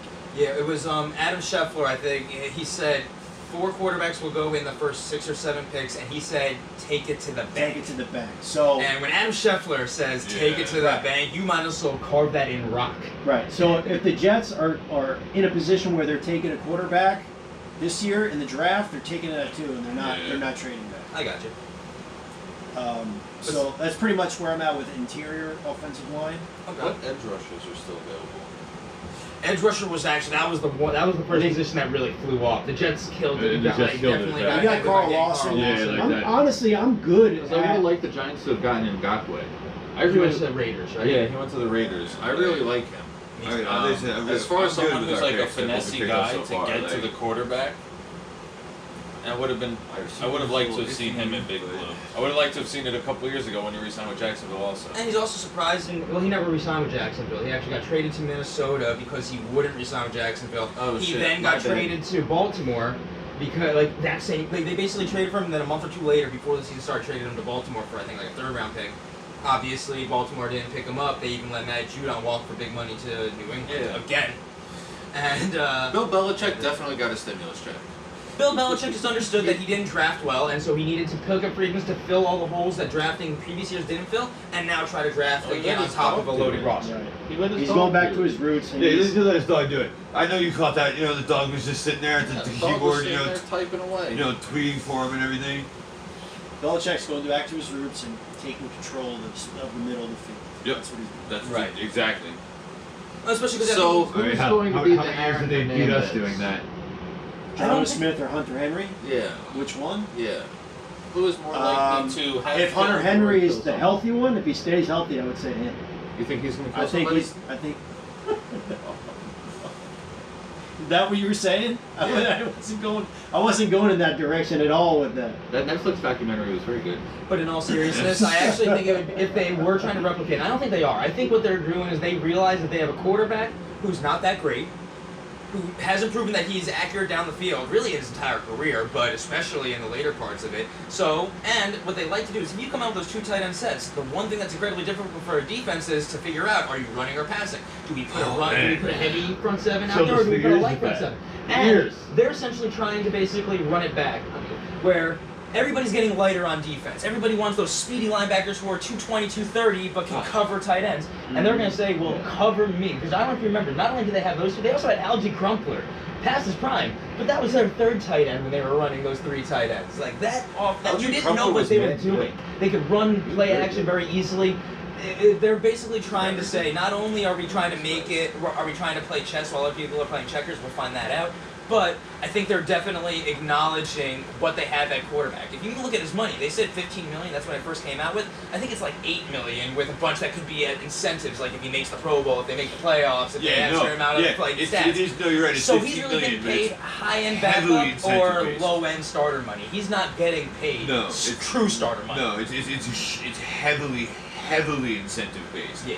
A lot of the 1-year quarterback deals this year are like around like the 12 to 15 mil range, but they're very heavily incentive. Well, especially because the incentives do not kill you on the cap until they're met. However, we gotta get back to Where are we at? Are we still with the Jets? So or back on to the free Giants? agency or draft? well, I guess we did the Jets and the free agency. Well, there's one other position I'd like to ask really quickly if Okay. you guys don't mind. That's cornerback. Because that's something you guys haven't really done with. You brought in that J.C. Horn kid out of New Orleans, but he's more of a special team. Honestly, I don't think he's going to be there at 23. Yeah, I don't know. There is a possibility, Oh, did though. I say J.C. Horn? I'm sorry. There's a guy that you actually just picked up from New Orleans. The name is blanking me right No, now. hold on. That's he's a special teamer. Yeah, he's a special teamer. Hardy. Yeah. No, but that's what I meant. He's a special teamer, so obviously you guys still have not addressed cornerback. Right. Yeah. I mean, I would love to have a Dory Jackson right now. Okay. I think like him a lot. I think he can fill the hole that we need. I don't think Bless Austin. So our corners are on one side is Bryce Hall, who is the 5th round pick out of Virginia. I actually really liked him. He had basically had the same injury as Dak Prescott, but kind of fell off everybody's board because of the injury, and there was a lot of unknowns there. But he came into the last half of last season, and he played really well. So I like him there. I'm good with him there. Bless Austin on the other side he's more like a safety. He's not really a corner. So I'd like to take care of that side of the field, and I think Adoree Jackson would. I mean, obviously he's solid. He's a serviceable quarterback, and that's a quick fix.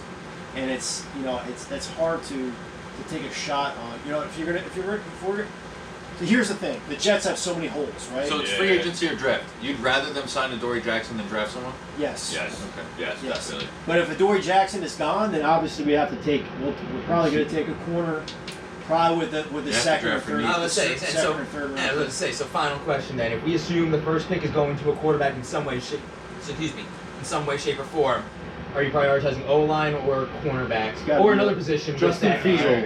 I would take a quarterback, O-line, cornerback. There's so many variables. If J.C. Horn is there at 23, we take J.C. Horn. I don't think it's going to happen. I run these mock drafts online all the time. What do you use to run them? thedraftnetwork.com and profootballnetwork.com. And it's all free mock draft simulators. It's pretty cool. Pro Football lets you do trades, which is nice. Yeah. Well, they both do, but if you gotta pay for it. You gotta pay on the draft network. But They don't pay us to say this or use these products, but if they wanted to, we're totally open and to available that. for that. Yeah. I follow a bunch of guys on the draft network anyway, so if you see AMW Alpaca Boy, that's true. But That's true. Oh, also, if you guys want to tweet us, it's #_Alpaca. At underscore Alpaca Boys, at MEB. Alpaca Boy. AMW _ Alpaca Boy. SMB _ Alpaca Boy. At RRB _ Alpaca Boys. And Andrew It was Board is APB. Underscore. All points bulletin. All right, but so So if J.C. Horn is there at 23, I'll take him. If he's off the board, I'm really not taking. I'm probably going to take an interior lineman there. I've been really looking at Awusu Kondora. I forget his last name. He's a linebacker. Notre Dame. Notre Dame, yes. The guy is a bully. I would love to take him at 23. yeah. I don't think he'll be there, though. I don't think he'll be there either. I'll be honest, and I hate saying this, that man screams New England Patriots all over him with that versatility, and it pisses me off to say that. And I'm biting my tongue when I try to because I don't want to speak it into reality. But if there's one thing that Bill Belichick loves, he loves those Swiss Army knives on defense. Yep. You know, I'm like chomping at the bit to He's a talk little about the undersized. Giants. Yeah, so and then let's agency, segue into that. Yeah, free agency or drafted.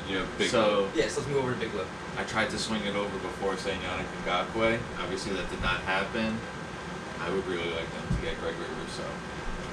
Okay, so the edge. I would rather The them. lack of bench presence, you want that. 'Cause Yeah. you still have I would like Wait, them what to. pick? What pick are the Jets? 11. The Giants? The Giants are 11. They're 11. right after the Cowboys. Okay, so you may have the pick of the litter there at that position. Yeah. So you're taking Greg over any other edge prospect in the draft this year? Like you got Kwity Paye out of Michigan. You got I think Kwity Jordan Paye Phillips also out of Miami. Quiddy Pay has a higher floor. a cooler name and a lower ceiling. Okay. That's fair. Gregory Rousseau reminds me a lot of JPP coming out of college. Just a raw guy who, when he came out, just won because he was more physical than the guy on the other side of the line. And, you know, apart from like a slight fireworks incident, JPP's been pretty top-notch his whole career. Can't teach physicality. Essentially. What about Yeah. Aziz He's playing like Ojulari a at club Georgia? now. Then that's why. I don't know much about him. He's a little. Aziz I mean, first of all, he's out of Georgia, so obviously, like, if he's a Bulldog, I'm going to be a little bit partial to him. I just love that. I like the I like him, Bulldogs. but I remember I was watching his tape, and his get-off is significant. Like, when you watch Georgia play, more often than not, especially on those obvious passing downs, when you slow it down, he is the first man off the line, consistently. So he's got that. And exactly, and that's something that you can't always teach. Like, yeah, you can get them better and better, but there are those physical specimens you see that go to the pro days, they blow them out of the gym. But then when you put them on film, the mental processing, there's a slight synapse between what's Or going like what how they some read and what players they just go. know what's going to happen. Right, there's that intangible. Like that- Troy Polamalu knowing that Pat McAfee was going to throw that fake. Sure. You didn't hear that story? Nah, I You remember. guys don't know that story? No. So the Colts had this one set where if they were like on the 7-yard line or something on the left hash, they were going to throw the fake. Oh no, I And remember this, McAfee, yeah. as the holder, was going to stand up and throw the touchdown pass. They never lined up for it in the game. And then the conditions happened against the Steelers, and they line up for it. And they were like, it also depended on like if the safety was in the C gap or not. And watching film, Polamalu never lined up in the C gap, not once. So they're like, yeah, let's run the C fake. gap is outside the tackle. Like, let's run this fake. So they call it, McAfee calls it, and Troy Polamalu lines up in the C gap. So he was going to come in unblocked and decapitate the punter. And they did not have an audible to get out of it. So McAfee just stood up and he's like, we're not running this play, we're going to kick it. We're going to kick it. And he looks at Vinatieri, he's like, you're going to kick the fucking ball. He goes down, he hikes the ball, Vinatieri kicks it. And he goes, hey man, good call. They run off the field and the coach is like, hey man, good call, what'd you see? He's like, what did I see? Troy Polamalu's in the fucking C gap. Like, if you find the clip, like on the Pat McAfee show, 5-minute clip, 7-minute clip, 100% worth watching. Like, The guy's hilarious. It yeah. really is. And he's got So those there's some everywhere. guys that just have it. They just know. And you're saying this Georgia dude is like that? Yeah, it's more like what it reminds me of, and I'm not trying to say he's this good, but when Von Miller was coming out of Texas A&M, there was just that get-off that separated him from those other guys. That And pop. Right, and maybe a big part of it is because Gregory Rousseau opted out this past year, so a lot of these edge guys didn't really play, so we're operating off of 2019 film. But Aziz just he just has that. He's got a twitch.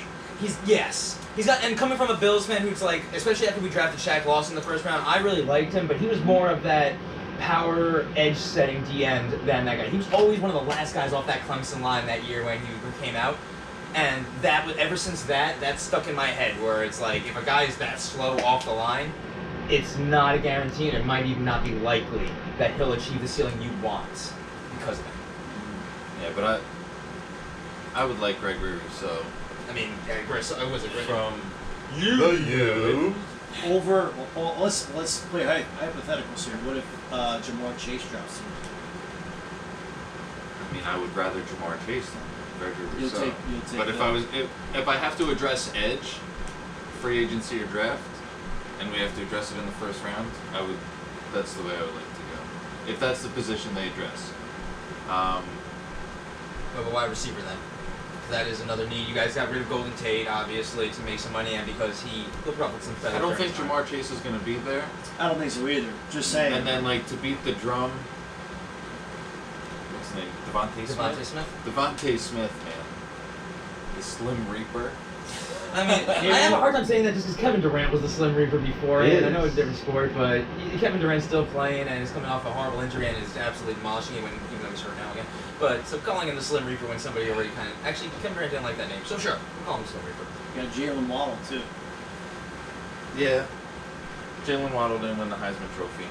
He would have if he could have healthy, possibly. Like he was. The best ability is availability. We already have John Ross. If I want a fast guy who's going to beat me, I already got him. That's fair, but Jalen Waddle definitely is a lot more agile and has that change of direction rating in Madden a lot higher than John Ross does. Any other position?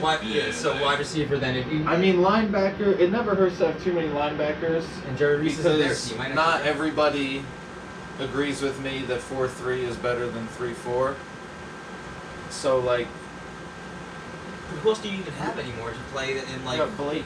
Besides him though, like, Well, that's what I'm saying. What's it, Michael Parsons? if he's If they there. took Oh Michael my Parsons at 11 He's and there. then started I don't running a think he'll be there. 3-4, Yeah.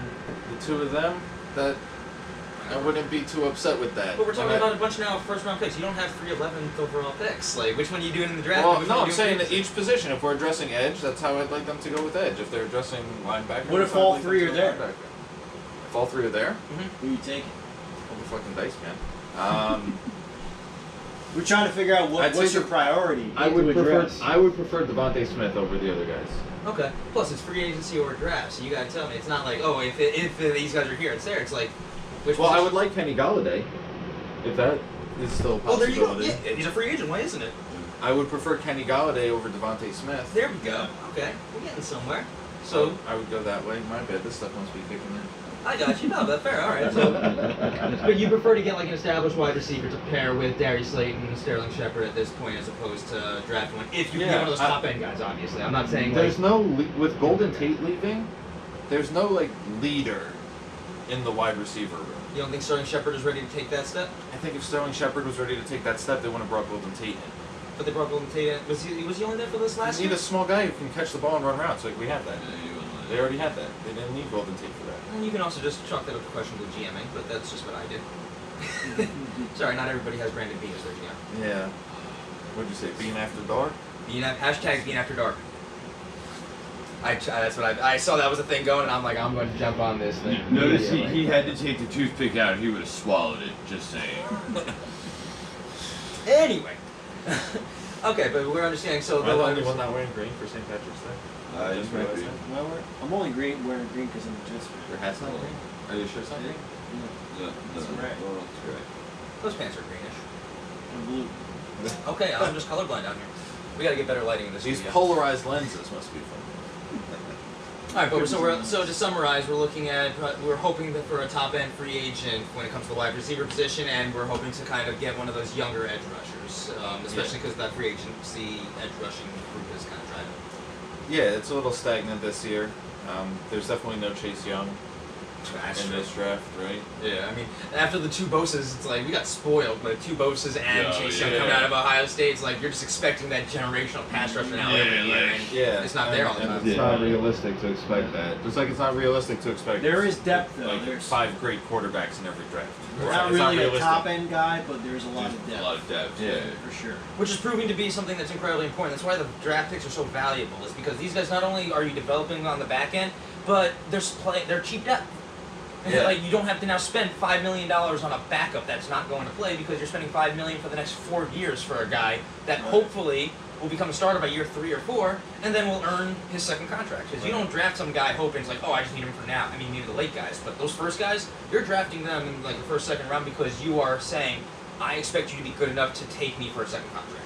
I will say this: if the Giants draft goes Deontay Smith first round, Quiddy Payne second round, I would not be If upset. Quiddy Pay drops the second round, that is That would definitely be insane if he dropped that far. There's something wrong with that have to happen. I mean, a couple of years ago, like 8 offensive linemen went in the first round when like 4 of them might have been good enough to go. Hey, positions get pushed up. I mean, remember the year it was Cam Newton was the first quarterback that went off, and then it was Blaine Gabbert, Jake Locker, and Christian Ponder as the next 3 that rounded up in the top 12. Blaine Gabbert has a Super Bowl ring. Come on, man. Don't play that card. Just saying. Don't play that card.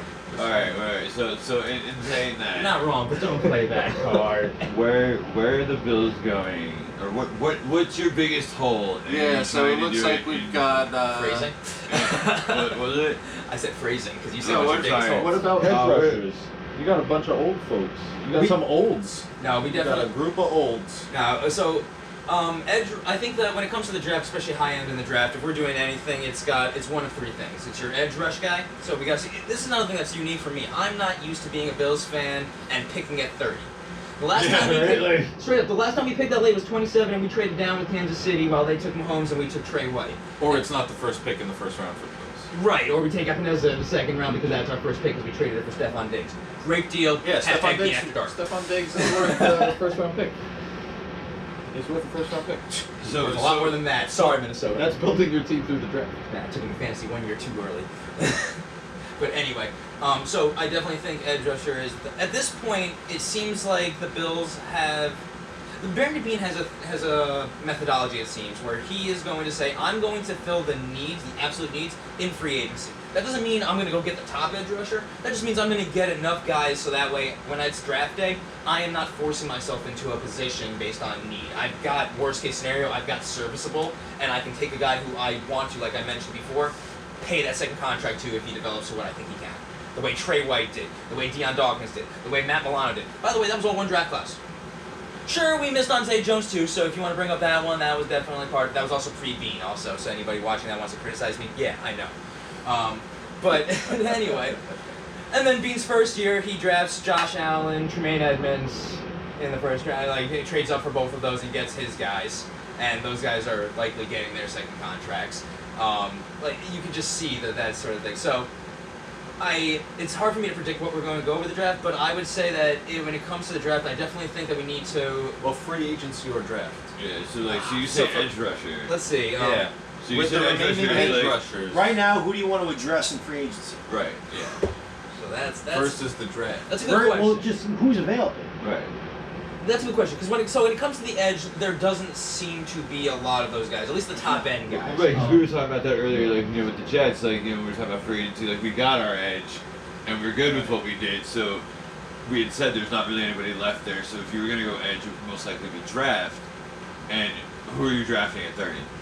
Well, that's just it, is that it's hard to tell who's going to be there at 30, and personally, I would prioritize, at 30, I would prioritize CB2. I know that we brought back Levi Wallace on a 1-year deal, who's been, That was just earlier today, right? Yeah, and he was an undrafted free agent out of Alabama. He's a good player, but he is not the long-term answer opposite Trey White. The fact is, as long as you have Trey White, the CB2 is going to get targeted a lot. Right. So you need somebody who is able to handle the CB1B. Basically, yeah. And at that position, you're going to have Newsome. You're going to have Newsome and Stokes. Tyson Campbell, Stokes. Paulson Paulson Doba out of Stanford. So where do you go? So I mean, personally, if Newsom is there, I'm taking Newsom. There's just something about this kid that makes me think that he's got a little bit of this Trey White leadership quality to him. You think he'll be around that late? No, but that doesn't mean that I don't want him. It's possible. It's possible. There's a lot of guys ahead of him too. Because I was thinking of him as a possible target for the Giants in the second round, but I don't think he's going to make it. I don't think I don't think he will either. I don't know. You got Caleb Farley, That You kid is got- good. Farley and he's Surtain. gonna, I think he's a Surtain top 20 guy. And then Horn. J.C. Horn, and then Newsom. Yeah, that's true. But I mean, he may be before. If you question though, if the Giants would take him Second second round, round, why would we take No, him? he's from I mean, Virginia Tech. you know, But he opted out. with our third pick. A cornerback? First pick, second round. What's that last For year? me, Sertain is way over hyped. No, I'm saying Newsom. C.J. Henderson? or Yeah, something? he was Jackson. Yeah, because he was not mistaken that he would drop even further than the Giants in the second. So he wouldn't last that far. Because I think there's still talent at that spot. All right, yeah. That I would rather have the linebacker. True. You know what I mean? Right. Because the linebacker in a 4-3 is way more You're important. right. No, you're right. And we already have. I think we really have something with Bryce Hall. We Okay. on one side is good. So, looking at this really quickly, and I'm hoping that Spot Rack is keeping me updated, especially because I only have 6%, so I'm going to down. There are still names This guy like needs his GPS to get home, by the way. there are still names like Carlos Dunlap, Jadeveon Clowney, Justin Houston. I know that these guys are older guys, but this is what I would do for edge personally for the Bills, especially picking as late as we are. Is I think that getting one of those guys, especially because Buffalo likes to rotate their D-line guys, so I don't think J.D. Clowney's a great rotational D lineman. I think so. I think Justin Houston at this point in his career is a rotational D lineman. I Good think that presence. Carlos Dunlap has proven that he is effective yeah. in a 4-3 defense. So I think that I would rather go Newsom, and I like Stokes. I liked him before he blew up that pro day with a 4-3 something 40 or something like that. So let's just round up to a 4-4 because we know that. Let's just assume that the pro day it's a little more comfortable. Right. You're not in Indy, you're not in these spandex and like Yeah, the big you- lights. You're in a comfortable field that you've practiced on the last know the 3-4 strip. years. Yeah, so that's where I would lean, mainly because like we have AJ Epineza we drafted in the second round last year, who I still have some like confidence in. I wouldn't be surprised if we haven't, if we extend Jerry Hughes just to spread the cap out a little bit more, and while he's not what he used to be, he is good enough to not just be a presence, but also be a leadership presence in the locker room. But so ultimately, I think that CB2, and then I mentioned 3 positions, O-line.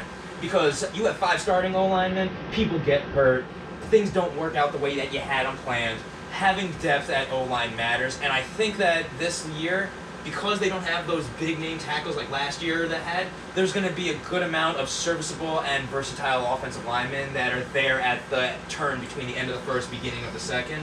And so if like those cornerbacks jump up a bit, like let's say you see Horn and Stokes and all those jump up, I like Adobo. I'm questioning if I like him in first round. I think he's more of a second round guy, so maybe taking an offensive lineman. But and I know I'm talking a lot here for a second, but I also know that when you draft somebody in the first round, you want to meet. Like, you don't draft somebody to sit for the year. Yeah. So we have our starting 5 not theoretically. anymore. Right, and we have our starting 5 theoretically set up with Dawkins. What's his nickname? Schmo. Schmo, You're Mongo. already Schmo. Then you got Mongo, Mitch Morse, and then you got Cody Ford, who's bumped into the. They need nicknames. And Darrell Williams on the right. So if we draft an offensive lineman at the end of the first round, unless they completely blow expectations out of the water and beat one of these guys, which is possible. Ford has been a little Mitch Morse, maybe he gets eventually beat out because he's more of a zone blocking scheme, and the other guys seem to fit a little bit more to Howard. I actually don't know what we want to do with the O-line scheme, which would definitely determine who we pick. But essentially, if one of those CB2 guys that I'm looking at that I really like at the end of the first aren't there, I'm looking at O-line, and if that's not there, I'm thinking that Bean is going to work some magic and say, you know what, I'm going to trade for next year when there might be a better offseason. I can actually get some eyes-on exposure to these guys, because we know that this season, because of COVID, was not standard. You wouldn't take a tight end there in that spot? If I don't like Pat Fryermuth that much to take him there, tight end What's his takes name? Fryermuth. Fire. Fryermuth. There's an extra R in there, I It's think. something maybe? like that. It's a weird last Out of name. Penn State, he just If it doesn't have that extra R, unless Kyle Pitts is there at 30 now. Okay. Because like not only do tight ends take a while, I do still have some potential for Dawson Knox. I think that we need to get a tight end. I like You want a Dawson tight end? Knox. Tight end would be, unless it's, I would say free agency, and a late round pick potentially if there's the right guy there. I'm forgetting the kid's name out of Alabama. That he's always hurt when he's a vicious blocker, so I always like that mentality. But Alabama tight end. yeah, he's always hurt though. I'm thinking on it. I'll remember by next episode. I'll make it a homework assignment. But so that's how I'm thinking, because I think ultimately I would have liked a John Smith or Hunter Henry, but I was not willing to spend that kind of money. Yeah. I do still think that there's a guy like Dan Arnold, or somebody who has flashed, like Dan Arnold flashed for Arizona occasionally as a pass catching guy. Just get somebody so that way we can not. I don't think Dawson Knox can be the only reliable tight end target on the roster, and I don't think that a rookie. He also plays fullback. So he plays like an H-back, but if you come out of like I form. We don't come out of strong. I feel like it's the only thing you guys are really missing is really a tight end presence. You know, I don't think a tight end would really put you guys on. And that's what I'm hoping, Dawson. I know I'm optimistic here by saying that. You guys land Zach Ertz. I mean, that would. That's a whole other thing. If we want to talk about that, then yes. If Zach Ertz, but at the same time, I'm constantly of the guy. I'm of the do not overspend. Now that being said, Zach Ertz is still a very good tight end. I think he was just a victim of a very bad situation. Yes, he's not quite what he used to be, but he is not a schlub. Like, he is still a top 10 easy and arguably top 5 tight end in the league if he's healthy. Yeah, arguably. So I guess tight end I would prefer. I know Rob needs to get out of here, and there's one more topic that we need Rob for, and then we'll do a quick little after hours. You guys don't mind? I got a few more minutes. What's the last topic that you want to cover? Who we got? So the one that we need Rob here for, it simply says Darnold trade targets. Well, yeah, I thought about that, but I also think that we should, let's wait for the other Alpaca Boy, because we know that Andrew is in for that. Bourne's got to be here for that one. He is basically, if you ever see that guy who's in that, you ever see that cheerleader that's got the pom-poms, but they've got also that hairy belly that hangs a little bit too far over the spandex? That's Bourne cheering for Sam Darnold. So I feel like we need to do Sam some justice and make sure that his number one fan club here. We need a Sam supporter. We don't have him here. I will say in honor of Bourne though, because he did put it out there and he did ask that we do this every week. I will go around the room and just starting quarterback week one. Forget who I said last time. You know what? You said Wilson. You're right. You went Zach Wilson. You know what? I'm going to stick with Zach Wilson. All right, so I'm just with Zach Wilson, Matthew. As of now, I'm still going Sam Darnold. Yeah, I'm still staying Sam Darnold as of this moment right now. I'm still on Wilson. All right. As long as Sam Darnold is on the team, I think it's going to be Sam Darnold. I hear you. If Sam Darnold gets traded, you think it's probably going to be Zach Wilson. Whoever we pick up it too. Yeah. Well, I mean, obviously. Yeah, but that's why we're making the prediction now, right? Just so we can look back and laugh at the other two people for being hella wrong. Yeah. Well, turn around, then it'll be Gardner Minshew. That's what fucking me. If we get Born in shorts, that would be amazing. Well, speaking of... And with the mustache. And I'm with the mullet. Oh, man. Imagine him at work, like, mulleted up, dropping off packages. Okay, so if we're waiting on the Darnold trade targets, I get a real biggest news, I guess, to drop from last night to this morning would be Deshaun Watson. Yeah, so I mean, I'll be perfectly honest. Not biggest, but like no, one of the most impactful stories because of how high profile he is. I'll be perfectly honest. I don't. Until there's evidence, it's one of those things where I'm like, I don't feel comfortable saying that I believe it or not. I will say that I am one of those you're innocent until proven guilty, so a claim is not guilty if there's any proof that the victim can bring forward. Now we're cooking with gas or propane and propane accessories. Yes. I would just say that it's very unfortunate timing, specifically for him. In so much as he has been looking to get traded and moved and shipped to another team. Do you think the timing is too convenient? Is it it's possible. It's possible. And for the lawyer to put out a statement like that, I don't know, man. I don't know what's going on, but just like you said, though, the simple fact that it came out and it's out right now. Yeah, I will say that I did read an expanded article on it today. The suspicious inconvenient was that it was released by the franchise, not that it's strictly false claim. And this is the opinion of the one who looks like the conspiracy theorist with sunglasses indoors. It's not my opinion.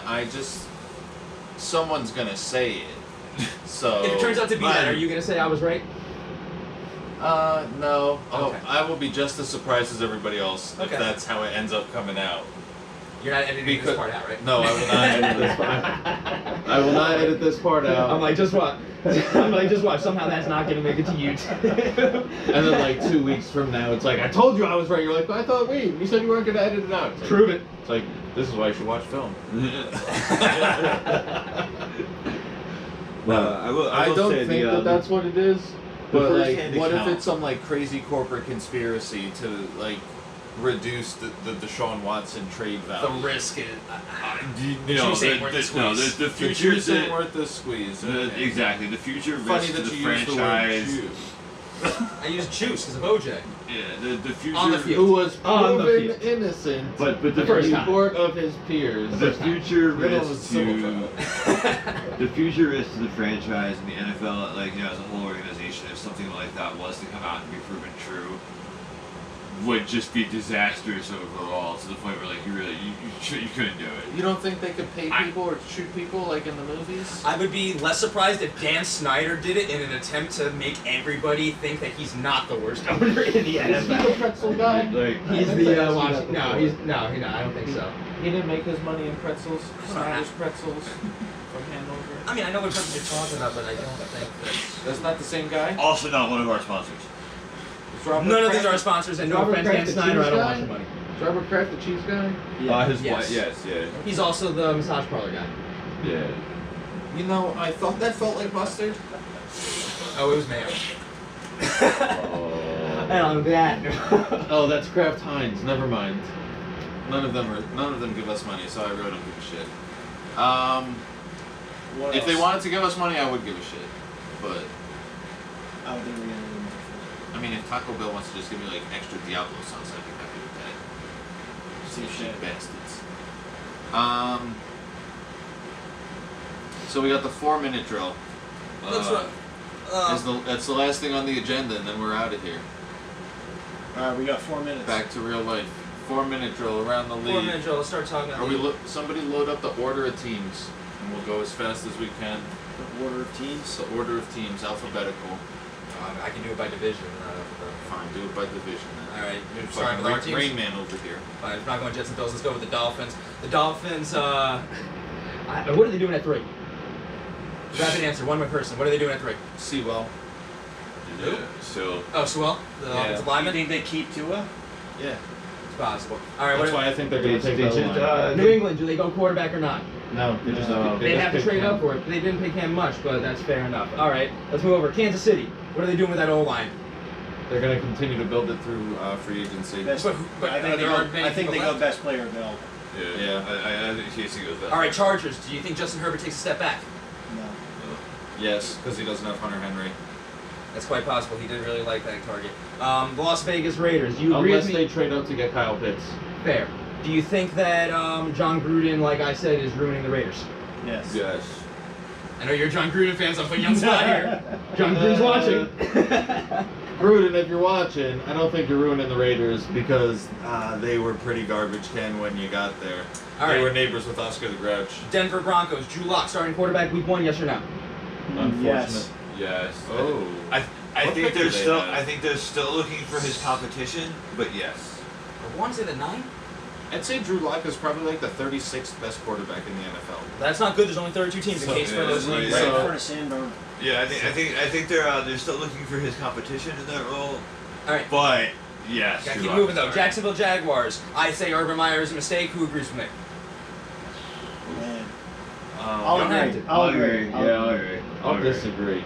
I think it's gonna be fun football to watch, and I think they're gonna have success doing it. All right, Indy, Carson Wentz, improvement. Do you think we're going to get MVP level, good level, or last year level? I think he'll be the last year. He'll be Better than Jacoby Brissett, worse than Andrew Luck. Jacoby said went to Miami, by the way. All right, Jacoby Brissett's probably Houston. the 34th best Does quarterback. Deshaun Watson play a snap for Houston this year? No. No. Yes, because of incentives in his contract. If he plays minimal snaps, is Alright. the only way I can Oh see well, that happening. I mean, I'd have to look into what If the he, incentives if he gets are, but if he gets I think a it- $250,000 I think for taking a snap, he's gonna take a snap and then say his back hurts. All right, I'm- Tennessee. And that's what I would do. Tennessee, do they make the playoffs? I'll start it off. No. No. No. I think that defense is garbage. They lost too much. I agree They with lost you. too much in free agency. I agree. All right. And what's I think next? they make the playoffs. Okay, Baltimore. Do you think that we see a resurgence of rookie year Lamar Jackson when it comes to his running prowess?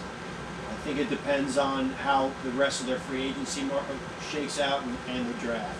Yeah. He needs weapons. If he doesn't get the weapons, he's going to be the same as last year. I think it depends on how much pressure gets put on him.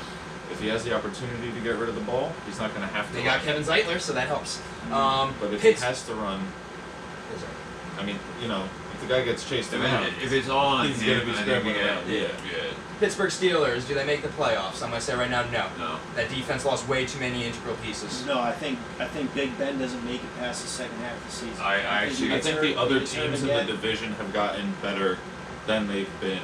Yeah. And I think because of that, other teams in the division are going to make the playoffs over the Steelers. I don't think the Steelers are going to have a bad season. I feel but I don't like think I nine feel like wins the is other making the playoffs in that division. I feel like the other teams in the division have been getting better, whereas the Steelers have just kind of been going with what works. I agree. One of those teams that's getting better. Right. Cleveland. Playoffs again this year. I am going to say yes. Yes. I think I'm a Kevin Stefanski believer. I think Cleveland wins that division. I'm going to say no because all you guys are saying yes. I like All it. right, fair. Cincy. Joe Burrow Joe Burrow goes for over 4,000 yards and 30 touchdowns. I'm going to say No. yes. I don't know. I'm a believer. Yeah, I don't know about that. I'm a believer Smoking Joe. Just lost John Ross. I think Just it lost. depends. My bad. That's all right. Who else did they lose? AJ Green. AJ Yeah, Green, we John just talked about Ross. that, yeah. They didn't use AJ. He didn't use AJ. Or John Ross. Yeah. I just think another year in the pros. I know that he was injured, but I just believe in him. All right, going over to the NFC. I think it's going to depend on how healthy their running backs are. That's fair. Joe And Mixon needs if to he stay bounces healthy. back from his ACL injury. That's true. Moving over to the NFC, we obviously covered the Giants, so let's go over to Philly. Owner. Owner interfering with telling the team that they need to start Jalen Hurts. How do you feel? Quick couple words. How do you feel about ownership getting involved in football decisions? Not good for the culture. You know that being having Woody Johnson as Yeah, head it's just not good for the and the Doug Flutie, Rob Johnson instance, I can tell you from experience that also sucked. I think it depends on the owner and how they're getting involved. If Mark Cuban bought a football team, I think owner involvement would be great. Fair. If the owner knows what he's doing, I think it's good. Okay. If the owner's If like, the "This owner is my knows what he's team," doing, he won't get involved. Washington football that's a good team. point. Ryan Fitzpatrick will lead them to a division title. Incorrect. Ryan Fitzpatrick and that defensive line. Will lead them to that division title.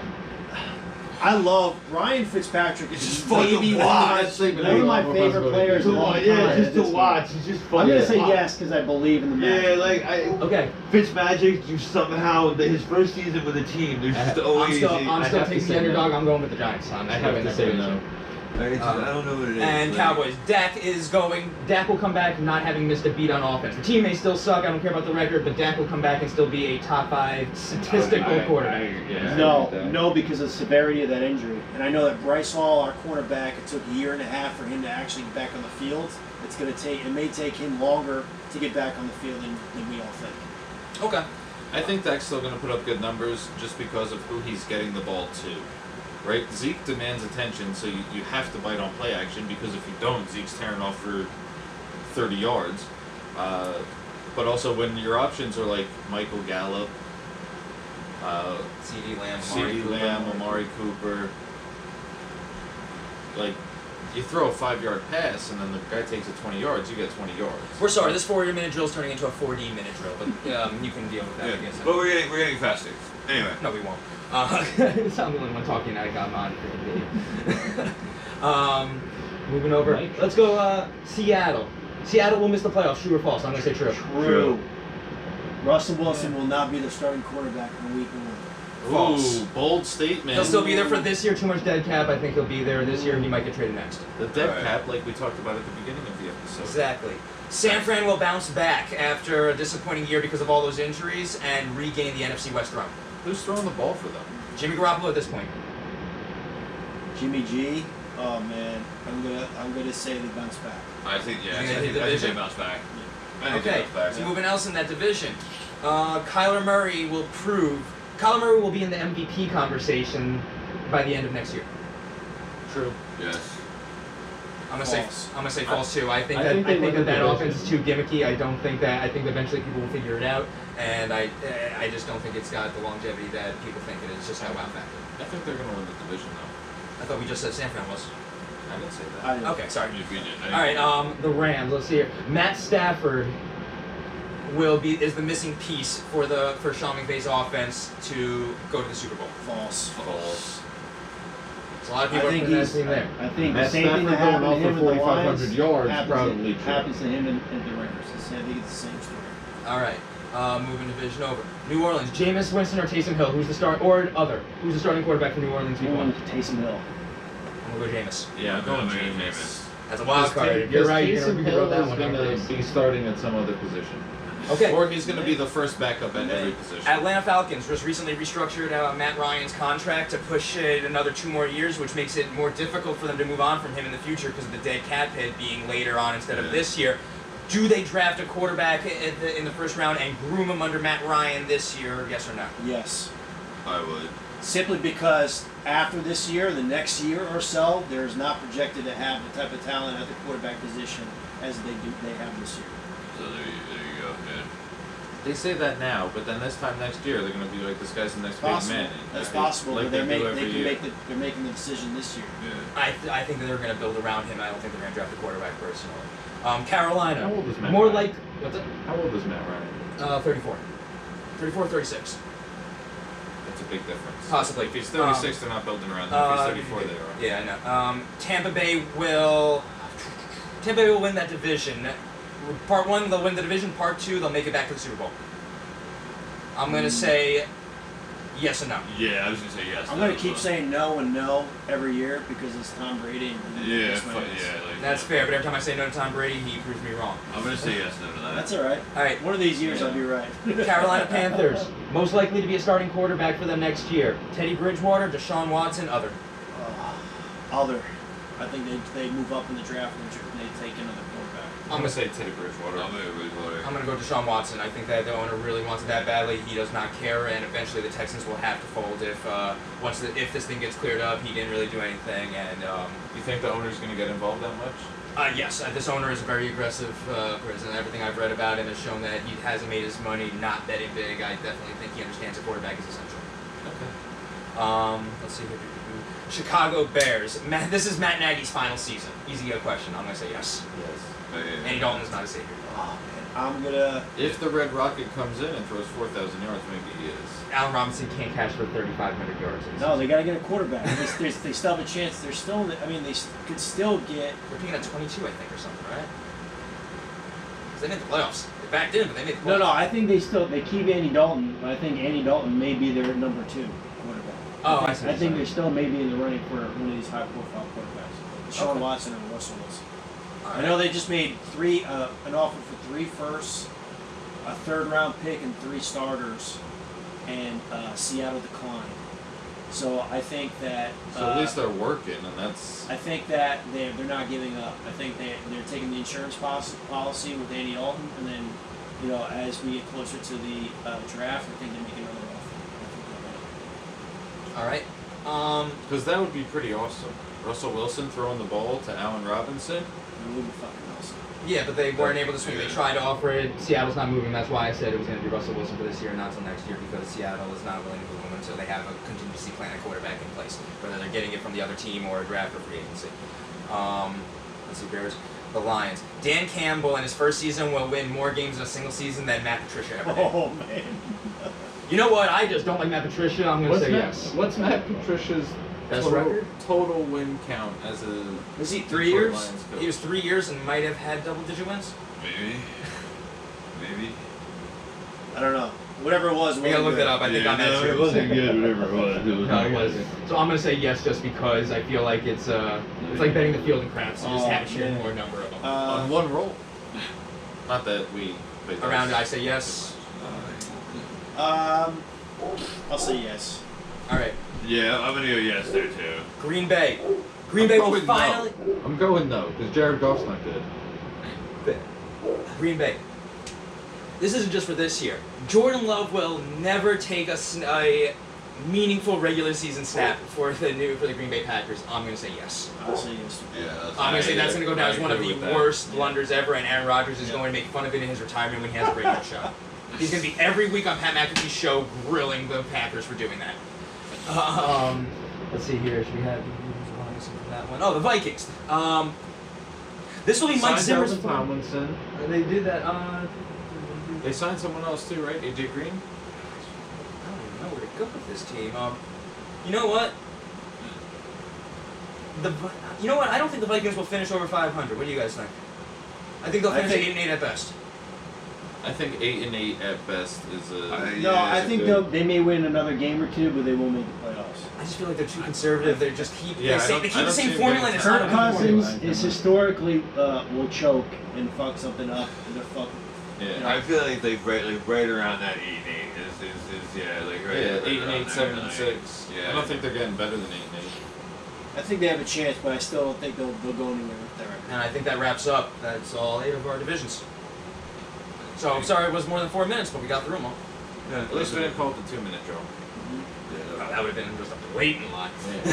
It was our first attempt. I mean, Yeah, it was pretty good. So. Not bad. Hopefully. Hopefully we also didn't just talk about some meaningless stuff that people are like, yeah, we already knew that, guys. But not only do you now know it, you now know our opinions on it, It's true. which just enriches your lives, we know. All right. Anything else you guys want to talk about today? No, I think that about does it, man. Thank you guys. That about wraps us up, right? Yeah, next week we'll have Borneo back. We'll have the And full circle hack back squad. on that Darnold talk. Yes, we we'll will. certainly be touching on that. We'll obviously have another week of more free agency and draft. Yeah, we'll have hopefully more trade talks. I'm sure teams will be shoring up their positions elsewhere. So we'll It's hopefully exciting. more. It's exciting times. Yeah. Today's the first day of the 2021 season. Yeah, exactly. Yeah, I was saying it's fortuitous. We got to shoot today on the first day of the season. So Yep, and a final Happy St. Patrick's Day. Happy St. St. Patrick's Patrick's Day. join us next time on Alpaca Adventures. Exactly. Be safe, be smart, rock on. See you guys. Be safe, be smart, rock on. I like it.